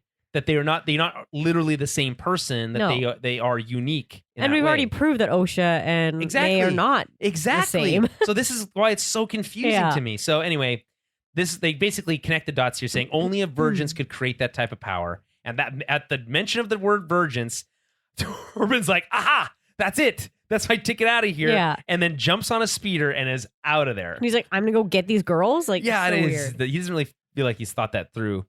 My interpretation here is that he's either still under the influence of Mother Anastasia or it's just like leftover anxiety. Yeah, I think from he's that just so like ready to get out of there that he's like, oh, if I go like get them and we figure this out now, like that's my ticket out of here. Yeah, but his master says to stop. Yeah. And he doesn't. So like, what's this plan there? Yeah. You know? Another mistake I think Indara makes is allowing Saul to go after him and not herself to go after him. Yeah. She should have said, I'll go after him, take the ship with Kalnaka, we'll meet you there. Right? Yeah. Okay, so we get some fun shots of Sol and Torben on speeders. Looks about the same as it did in 84 or whatever it was. Cut to the girls having a fight that we saw in episode 3. That's when like, why are you so different? Why are you like this? Again, another example of that they are different. So like cutting from they're the same consciousness to they're obviously not. Yeah. Interesting choice, maybe intentional. And then we cut that with, again, the speeder stuff. We also see Osha acknowledge that she wants to be a Jedi. Again, repeating episode 3 beats here. But again, I think purely so we can set up the timeline and where exactly we are in the course of the evening. Next, we get a new scene where Mother Quarrel throws May to the ground and gives her a lesson on protecting herself from the Jedi, urging / ordering her to stop Osha from leaving, and then tells her to get mad. Yeah. Which, feels very on the nose, dark side stuff. Mm-hmm. We also see the council decide what to do. This is something last time we saw her chat with the council, it was Mother Anastasia talking about whether to let them go and take the test. Right. This is after she says, we'll consider your opinion, yada, yada. Mm-hmm. And then we get to see more of the council, including, which I don't think we saw before. Maybe we did. I don't know. A Twi'lek with tattooed Leku, which is kind of cool. Very cool. Yeah. One of the elders says, Osha is a child, but the girl has yet to discover the power that she holds. It's not her decision to make. And then Anastasia's response is, but is it ours? Mm-hmm. Which, and again, I continue to respect Mother Anastasia as being a very measured person, telling, giving agency to the children, saying that they shouldn't use violence, all these things. Right? Yeah. Good leader. Yeah. Right. If they'd taken time to talk with her more, they would have been able to, maybe come to some understanding. Yeah. Right. Well, exactly. So she says, the girl has yet to discover the power she holds. What do you think that means? The power of many? Yeah, the power. I'm assuming because May hasn't, or Osha hasn't she hasn't done the ascension. Hasn't done the ascension, but Osha has. Right. So it's, or sorry, I can't. My brain. Yeah. May you know what I mean. Osha hasn't. Yeah, she hasn't done the ascension, so she doesn't know the power that she has yet because she hasn't accepted it. But does May know? I don't know. She might not know either her full potential. Right. But still, we still have not what does that seen... power mean to the witches exactly? Yeah. It's also unclear to me. Yeah, I feel like we still have not seen Osha use the Force in this show. I think you might. She says that she sensed those bugs. She can sense things, but we haven't seen her force push or pull anything or actually use the Force. No, I think she does when she's a little girl with the little butterfly. She does. I mean, maybe when she's little, with the she's little kind of manipulating it a little bit. Yeah. But I just feel like we always see May as being able to use it so much stronger. I assume that she did it when she was in Jedi school. Yeah, but she's lost it since. Because remember when she's trying to get Pip? Yeah, she can't. Can't grab him, and so I just feel like she can't use it as well. Right. I mean, that could be a mental block though. Yes. Yeah. Another member of the council says you cannot allow Osha to go. She has chosen it. It's what she wants. Mm-hmm. Right. Again, giving the girls agency. Yeah. And these elders basically saying that you have to deny her their agency. They're not smart enough. They're too young to make those decisions, which I think is a valid, you can't just let kids make all the decisions for themselves. Of course not. So anyway, it's fair enough. And then you would sacrifice our future for the wish of a child. My children are our future. The wish must be considered. Mm-hmm. So, again, the talk of the power that they have yet to discover, their future. What do they mean by the future of their leadership, the future of their entire, are they supposed to be the first of more children, or what do they mean by that? Well, I think that the kids are their future, right? So it's they're the younger generation, and it's. But there's only two of them. I know there's only 2 of them, but maybe they'll do it again if this works, right? Where maybe whatever they did to manipulate bringing these kids about. they might do more of that, being like, okay, cool, we can just self-replicate. This is so. This to me, but I get what you're saying, where it's like it's vague. It's so vague and clunky, and you're like, so why am I sitting here and having to like hash this out? Yeah. Like, why can't we just like have a little bit more dialogue here too? I don't get it. Another elder says, "You may be their mother, but you're also our leader." And I think I do like this answer from Mother Anastasia. Yeah, right now, I choose mother. Yeah. Right, to give my children agency. Yes. Yeah. Right. Cut to May destroying the console. This is so funny. I thought this scene was hilarious. Yeah. She just has like this metal rod and is like smashing this thing. Yeah. So she destroys the console to the lift, screaming in rage, which is basically indulging her tantrum, right?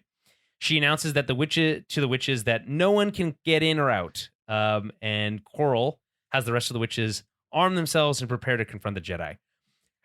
I'm a little disappointed that how much of like a pure villain she becomes in this. I thought she was more interesting as kind of like a layered character with with someone who has maybe like a fear of the Jedi and has motivations but is being counseled by Mother Anastasia. But she's just so willing to like give in to her like fear of losing these kids that she would just become a straight up bad guy here, really. Yeah. So down at the base of the mountain, Torben says the lift has been knocked out. Soul reaches out with the Force. What's going on here? He's able to like hear the conversation that May and Osha are having at the top of the mountain using the Force. I honestly, is this a new power? Don't know. This is a new power. Right? Again, this is another one of these things where it's just like kind of confusing and. I do like the cool piano twinkle we get though. Yes. He uses the Force here. And then he's like thinking. He does like the Professor X. He's basically doing a Professor X move. Here. Yeah, right. And so it's like he can listen through the Force, rock and steel and everything else. I guess he's got Force ears. But like, it feels like that would be a really convenient tool to use more often, right? And to hear more details. Yeah. So this is that. It's a little bit of a piss off to me. Like, yeah, it's like too bad he couldn't use that to hear Mother Anastasia saying she wants to let her go. Yeah, to me, it's another plot contrivance a little bit, and it's a power that I think is cool. Like, it's a Jedi power that makes sense, and I think is fine to be able to use the Force to like understand what is happening elsewhere at that exact moment. Sure, right? It's kind of like more enhanced sensing. I also just feel like it's a way out to make it be like, oh, look, this is another way things got confused. This is another way that he took things the wrong way and it went poorly. Right, because I guess they needed this because he was following Torben to stop him. Yeah. Right, but when they get there, he's like, oh, she needs my help, and then he's like, okay, Torben, you're with me. Yeah. Exactly. Right? And so that feels like a weird change too. So it's just another one of those like, oops, if they had a little bit more info, this wouldn't have happened. But anyway, he does warn him not to let the witches into his head again. He's like, okay, cool, and we'll just climb this mountain super quick. Yeah. So cut to May stealing Osha's book and then staring at the flame. Again, in episode 3 stuff. Inside the Jedi ship, Indara asks Kalnaka if he's able to jump down since there's no room to land the ship. He agrees. Her goal here is to prevent Torben from creating a conflict, right? Yeah. But by the time she's dropping off Kalnaka, the conflict has already arisen. Yes. And to be honest, Sol was the one who's responsible for that. Yeah. So, Coral has the woman prepare for battle. Mother Anastasia arrives wanting to know what's going on and reminding Coral that they were not to use violence. But we get this really badass line with anger in her voice. Coral replies, quote, "And I told you I would die before I let the Jedi take my children." Right? Yeah. Pretty cool. I mean, it reminds me of episode 3 when she's like, they're not really your children, they're our children. They're ours, yeah. Right? Yeah. So, little selfish there and making these decisions without talking to me. So talking to the other you're kind of stepping mom. out of line here. Yeah.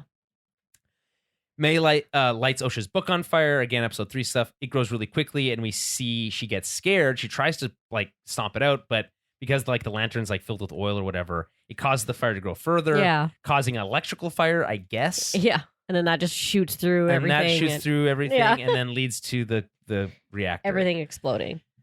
So we talked about this at the top. I don't know if we need to repeat it much, but like, I think this is stupid.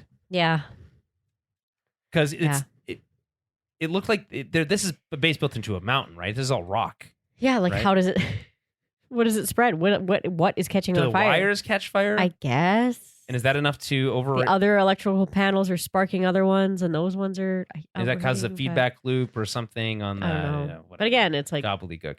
Again, just a little bit additional. Like, take a beat here.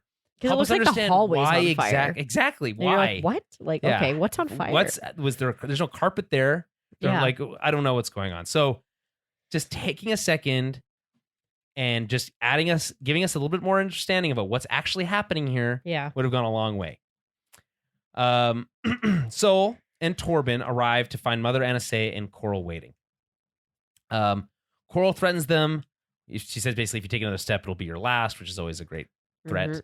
And Sol tries to kind of calm the situation. We come with noble intentions, right? We talked about this at the beginning.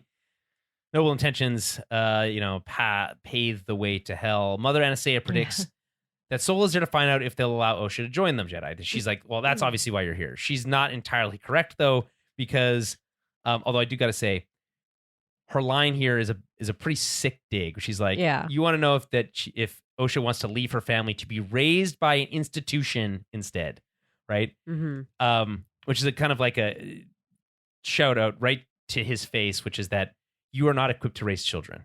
Yeah. You are, it's like the police force raising kids. It doesn't make sense. Right. Right.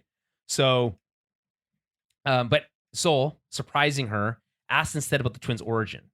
Where'd they come from? We really need to know.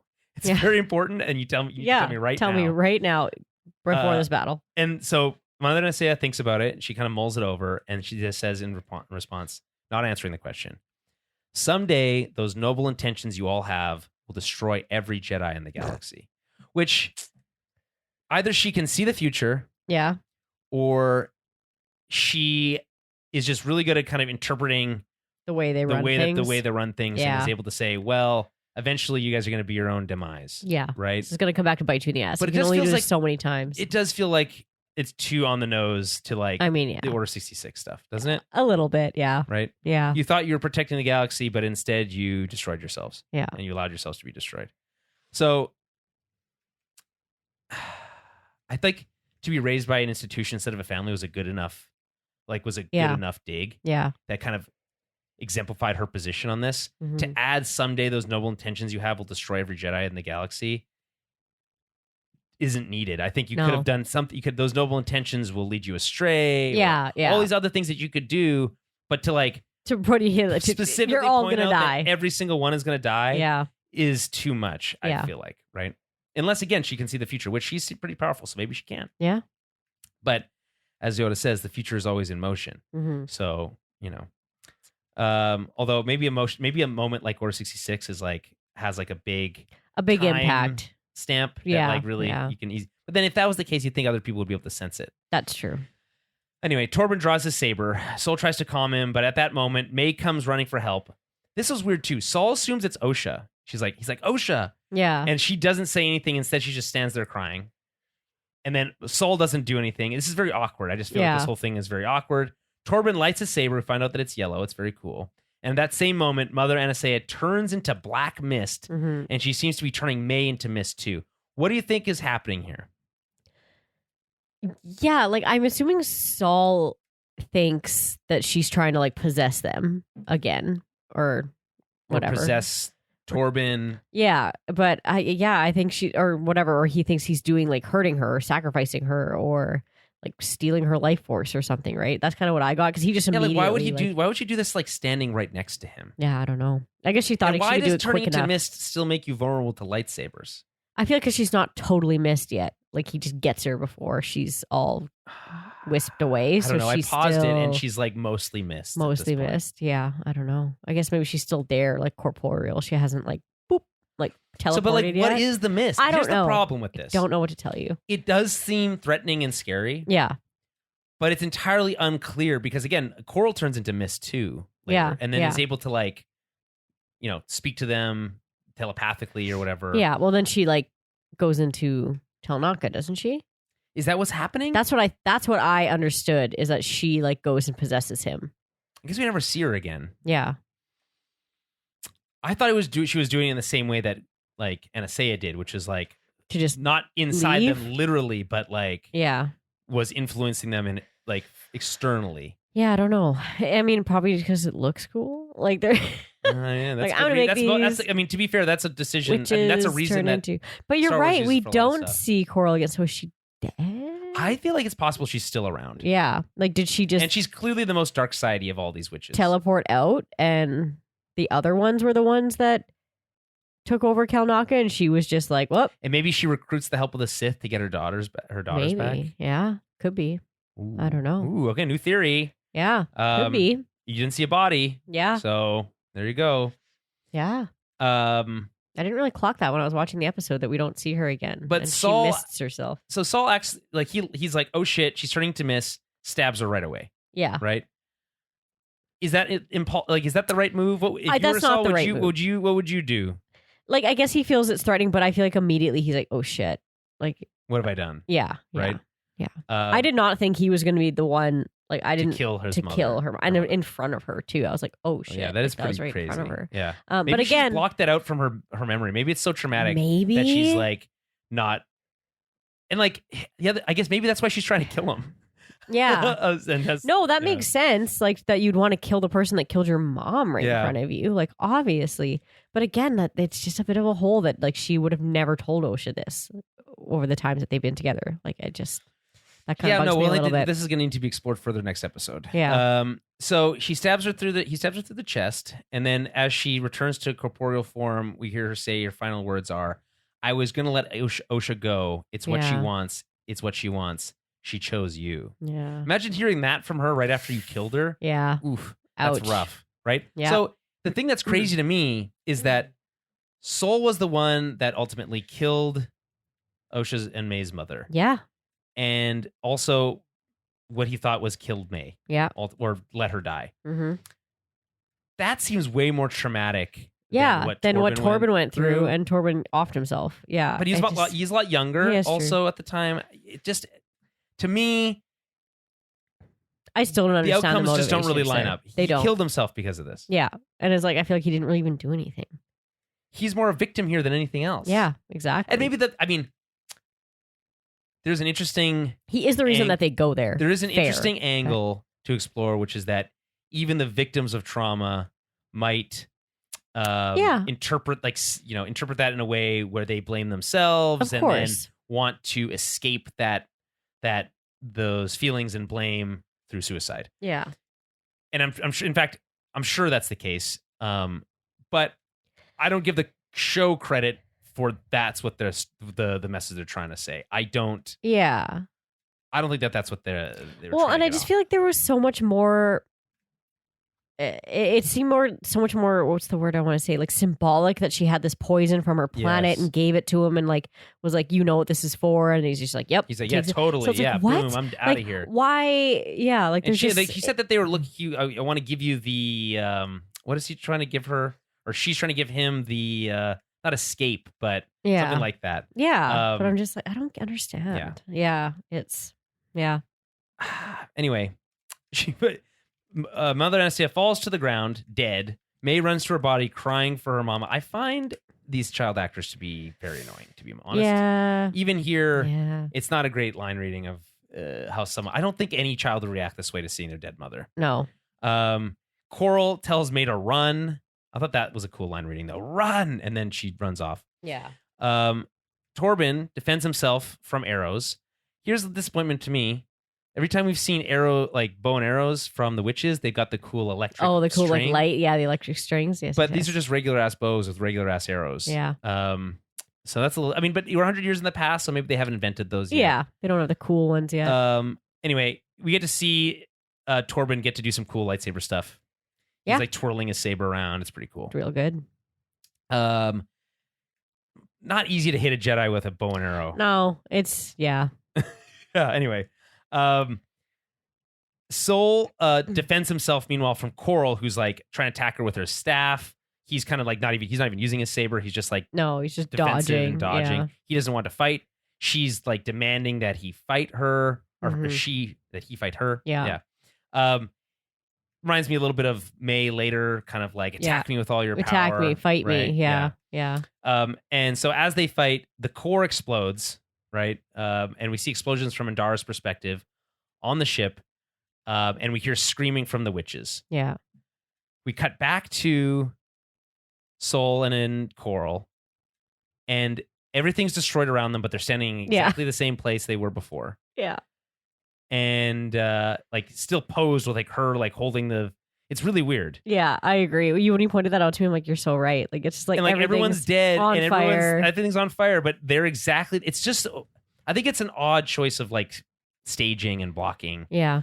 Sol decides to slice through Coral's staff, which you get done at any time, and then Coral then turns into mist and disappears. Mm-hmm. You should not have brought him here. Torben's like, what do you mean? I fortified my mind. Like, not you. And then we cut to Kalnaka, and it's a pretty cool shot. With like, it is cool. It's like in the dark, and then like rear lit, just and roars. just a big roar. Yeah. And then Sol says shh, but it seems like he wants to say shit. Yeah, it does. It does. Yeah, you're like, did he say shit? I'm like, almost. They should have just let him say shit. Yeah. Anyway, inside we see the elders chanting. They're doing this like joint power of many like, doing thing, that whole dance thing. Yeah. And as they seemingly take control of Kalnaka. So this is where I feel like it isn't necessarily Coral that's taking control. Yeah, no, I know. That's why I was just thinking about that now. I'm like, because she's can still talk and stuff, and she's not. Mm-hmm. So during the fight, Kalnaka force pulls Torben into his hand and crushes him against a wall. Yeah. I think this is when he gets the scar across his face. Yeah, because it looks like kind of his palms his face and he's like pushes him into a wall too. This really cool like save from Torben as he like goes to do like the death blow, and he like holds his like saber sideways and bound. Good. It's a cool move. Takes a good amount of strength to be able to probably hold do back that to a Wookiee. Yeah. Well, that was the thing I was thinking about when you're fighting a Wookiee Jedi and he's possessed. It's like, even if you get rid of his saber, he's still a Wookiee. Yeah. So it's he's still so strong. Yeah. So it doesn't even matter. He kicks a stone wall and it breaks. Yeah. So it's like they're so dangerous, especially Force users. It's just like, even with no lightsaber or whatever, it's. Do you think they do a good job of showing how dangerous he is as a? I think so. They do a pretty good job. Jedi wielding his saber. I like his fighting style. It seemed again very like broadsword, hard hitting. Yeah, but it's also unclear if it's his actual fighting style. That's true. Yeah, it's just because that is true. But yeah, he's definitely I would say not as acrobatic of a fighter. He's a clunkier, but he's a big Wookiee. He does a giant jump though. That's really cool. Well, he's big, scary. Yeah. That's what we see in the trailer, right? Yes, that's the trailers. Yeah. It's. I mean, like, it's a cool sequence. In terms of like just pure novel lightsaber combat. Yeah, you've never seen a Wookiee Jedi. Very good. Yeah, it's fun. It's really fun to see a Wookiee Jedi, even when they're bad. Yeah, and it's like you can clearly like the sense of danger is very palpable. Yeah. Of course, we know that everyone here survives. Mm-hmm. So we see Kalnaka break a stone wall with his foot, as we mentioned. They both lose their sabers, and then Kalnaka tries to choke Sol. Mm-hmm.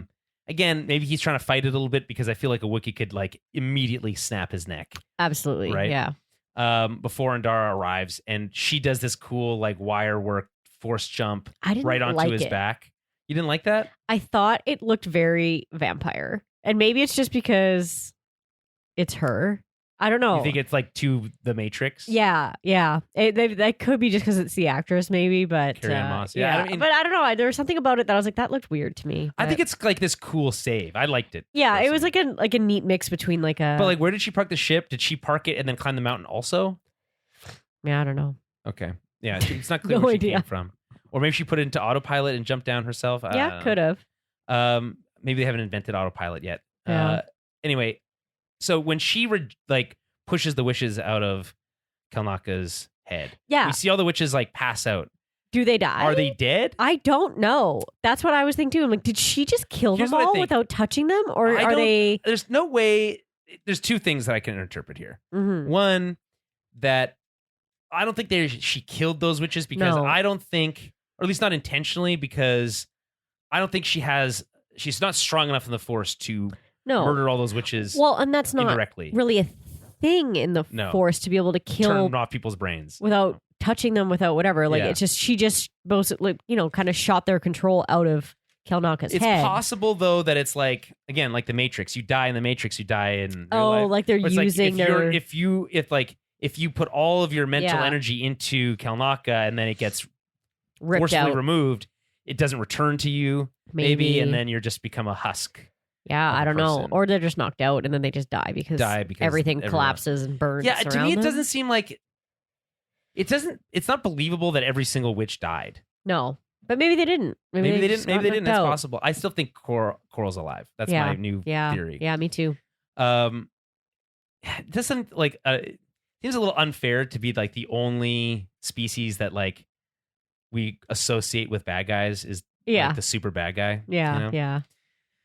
Okay, so when Dara sends Soul to get the twins, he tries to apologize, but she's not having it. He runs off and sees the explosion that we saw in episode 3 of the like the core as they're standing next to it. Yeah.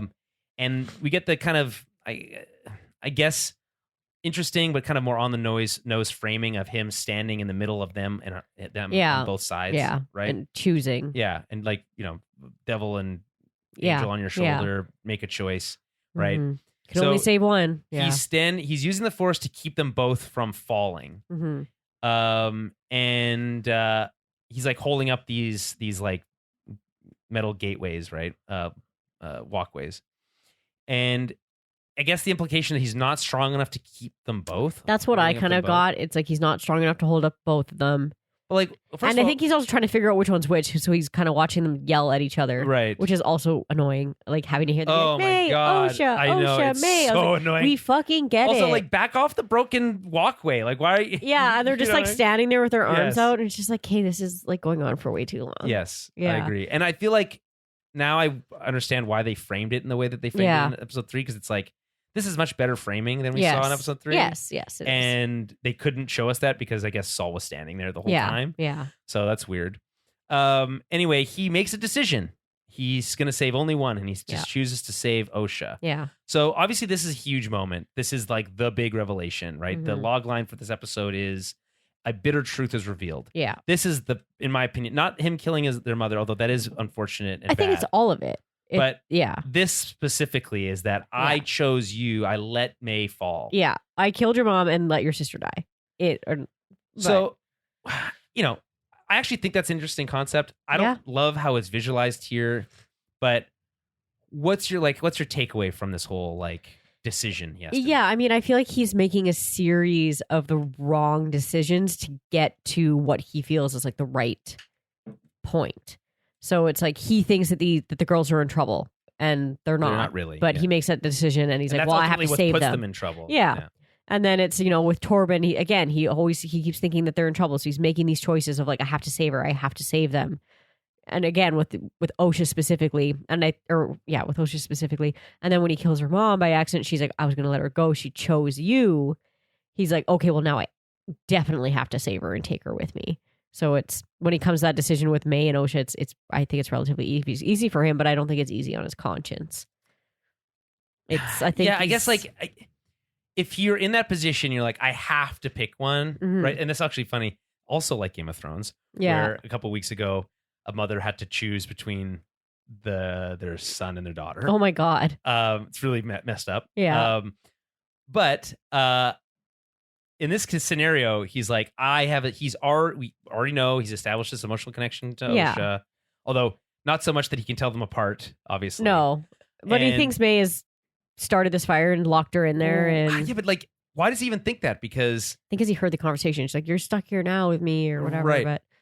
But he didn't see her start the fire, and no, that's true. He didn't. So that seems like a weird assumption to make, also. And then, so okay, I'm holding up both of them. It's a traumatic moment. Yeah. If like I don't want to say a better Jedi, a stronger Jedi, a more disciplined Jedi would center themselves and save them both. Yeah. Right. Yeah. It's not about how big something is, as we know from how Yoda, or at least yell at them, get off those fucking bridges. Right. Like move. Yeah. Right. Instead, he just stands there staring and then chooses to essentially kill May because by letting one of the gateway or the walkways fall, it's a death. It's a fall down. Who knows how far? Yeah. Right. Seems like a fall to the death. That was his assumption anyway. Well, yeah. So it's that classic morality like a psychology and morality question. It's the trolley problem. Well, yeah, there's like the trolley problem where do you save one or sacrifice one to save many? But this is like, do you sacrifice May to save Osha? Yeah, but if he hadn't done that, they both would have fallen and died. The alternative is like, okay, the alternative is you save May to sacrifice Osha. Yeah, or you let them both die. Yeah, those are the three options. Yeah, obviously both dying is worse than one surviving. So you have to pick one, and I like Osha more. Yeah. So it's going to be her. She's the one who accepted the Jedi way, and the other one hasn't. It's a shitty. Yeah. It's shitty. I mean, that's like the ultimate. Yeah. I mean, and if you're Soul, that would eat at you. Yeah, of course. Right? Of course. Maybe he's thinking like he should have been strong enough to save them both. Yeah. Yeah. He says, I've been waiting all these years to yeah, I've been waiting to what I would say to you if I saw you again. Right. I've been waiting 16 years to tell you what I would say to you if I saw you again. Okay. Something like that. Yeah. So he's been meaning to say, what the hell is he going to say? By the way, sorry? I picked your sister. I chose your sister. I could only save one of you, and I chose your sister. Yeah, because she chose me. Yeah. I don't know. I mean, that. And the thing is, here's what's really going to eats at me, gets my goat. We're not going to get to see Soul say this to May. We're just going to get to see the fallout of that conversation. Yeah. And that's bullshit. Yeah. Yeah. Listen, if I'm wrong, I'll eat my words, but I'm very confident that we won't have the time for that. And we're just going to use this episode as our interpretation of what Soul told her. Mm-hmm. So, and knowing that, if I was told that by Soul or from Soul to May, and I'm May, we were kind of assuming that he was going to kind of talk her off of the murder ledge. Yeah. Right. Yeah. This would not talk anybody off the murder ledge. No. You know what I'm saying? Of course not. So it's like, I think he's in a worse position now than he was. Yeah. I think he's going to he just needs to clear his conscience at this point. Maybe. And let her, I don't know. And then he can be like, I'll make it up to you. We can go save May together or save Osha together. Right. I don't know. Yeah. Yeah. It's like, I finally have the chance to save you both. Help me do that. Or something like that. But it's like, that also feels like a weak motivation for May. Right, yeah. Okay, so back at the ship, we get nice framing as Torben enters the frame while Osha's asleep. So they're all, this camera stationary. We're in this kind of like center section of the ship. Kanaka's painting. I like how you get like these layers. You get the May on the side. It's kind of like a Renaissance painting. Mm-hmm. You get May asleep on the table. You have Soul like looking after her. You have Indara in the middle having, trying to pick up the pieces, understand what's going on, and you have Kelnaka in the back, pacing and obviously like distraught about what's going on, and then you have Torben enter the frame, right? He's all messed up, and he's all messed up looking, right? Torben enters to apologize to Indara. She wants, she's not really having the apologies right now. She wants Kelnaka to send a message to Coruscant, so she sends him away. And she says, we're going home. I warned you not to interfere. I warned both of you, right? Yeah. Talking to Soul first and then Torben second, right? Ultimately, she's saying, Soul, you should have known better. I can understand, a kid, a Padawan making these mistakes, allowing themselves to be motivated by these kind of strong emotions, right? But I expected better from you. Yeah. Right. And he says, I wanted the twins to be safe.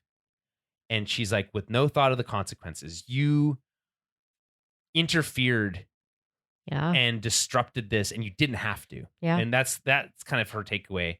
He says, I had to make a choice. But what choice is he talking about here? Is he talking about the choice to interfere in the first place or the choice to save May versus I think Osha? It's all of them. I think it's all of his choices throughout the whole episode. Yeah, but he's using this as a defense. He's saying, I had to make a choice and I chose. I think he chose to interfere. He's wanting to save the twins. Yeah. Right? Yeah. But then he could, I think it's both. He's ultimately saying, I also have to choose between the twins and I chose Osha. Yeah. I think he chose her. He chose to save her. Right. He chose to interfere to get her. At the expense of all the rest of the witches and May. And May, He chose her over and the all rest of your Jedi friends. Yeah. It's selfish. Yeah, it is. It is a selfish choice, but we see that a lot from the Jedi. Torben wants to know what to tell the council. Oh, this is funny. So May kind of like grabs Soul in this act of like anger, maybe, or a moment of weakness for Indara, who's I think has been pretty level-headed. And it seems like Tormund's like, stop it, but really he's not saying that. He's just like, what do we need to tell the council? Yeah.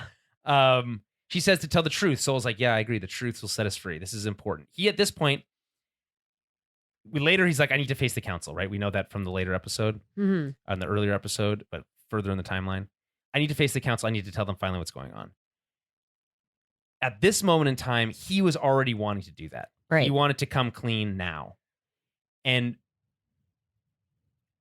I think this is what's really interesting is that there was a cover-up, I guess. That's the big deal here, right? That Indara is saying, for the sake of Osha, we're going to tell them that May burned down the witch's fortress and everyone was lost. Yeah. Right? Which is like a lie of omission, basically, because partially true. Yeah. Right? And so Saul wants to face the council. He's like, no, that's not what happened. I need to tell the truth. This is so great. Quote, why would you do that to her after everything this little girl has gone through tonight? What you put her through ultimately, right? You take away her dream as well. Before you throw yourself at the mercy of the council, ask yourself why you made this choice. Right. Right? You did this because you thought you were destined to have her as your Padawan. You did this because you thought they were in danger. You did this for all these noble intentions. So what good is that if at the end of the day, you're going to have the council reject her and send her away to a life of whatever? Yeah. Yeah. Like, where is she going to go now? Right. Yeah. So ultimately, Indara is making a mistake by not telling the truth, but she's doing it for the right reasons. Yeah. Yeah. Right? Another kind of like microcosm of the good intentions lead to bad consequences. Yeah. So May wakes up. Sol tells her that they're on their way to Coruscant. She wants to know what happened. Sol looks to Indara, right? Tell me, do I lie to her? What do I do? May started a fire, right? So the first lie. Yes. Right? Although not entirely a lie, because Osha saw May start a fire, right? Again, it's like, I think the show wants us to believe that fire was what caused the explosion. Yeah. But it's stupid. It is, yeah. It is silly that little fire caused all of that. Yeah. Okay, so cut to credits. We get the song Power of Two by Victoria Monet. Yeah. Shazammed 24,000 times. Yeah. Yeah. It's interesting choice because it's a full just traditional song. Just a song. Yeah. Right? Yeah. Kind of catchy. I don't mind it. Yeah. Yeah. We get lines like, you thought your soul was a necklace you could wear and take off. Yeah. All my pain is your pain. A lot of twin stuff. Right? Twin flame. Yeah. There's a bunch of stuff in there. But they don't. The thing that I think was interesting, and I got to give credit to Disney Plus, they didn't initiate go watch The Mandalorian, because it's always The Mandalorian that they want you to watch. Oh, mine's always Ahsoka. Oh, really? Yeah. Interesting. Sometimes it's Ahsoka, but it's mostly a Mandalorian for me. And, or it's obviously if you're watching the previous episode, it would ask you to watch the next. Yes. But in this case, it doesn't do that until all the credits are over. Yeah.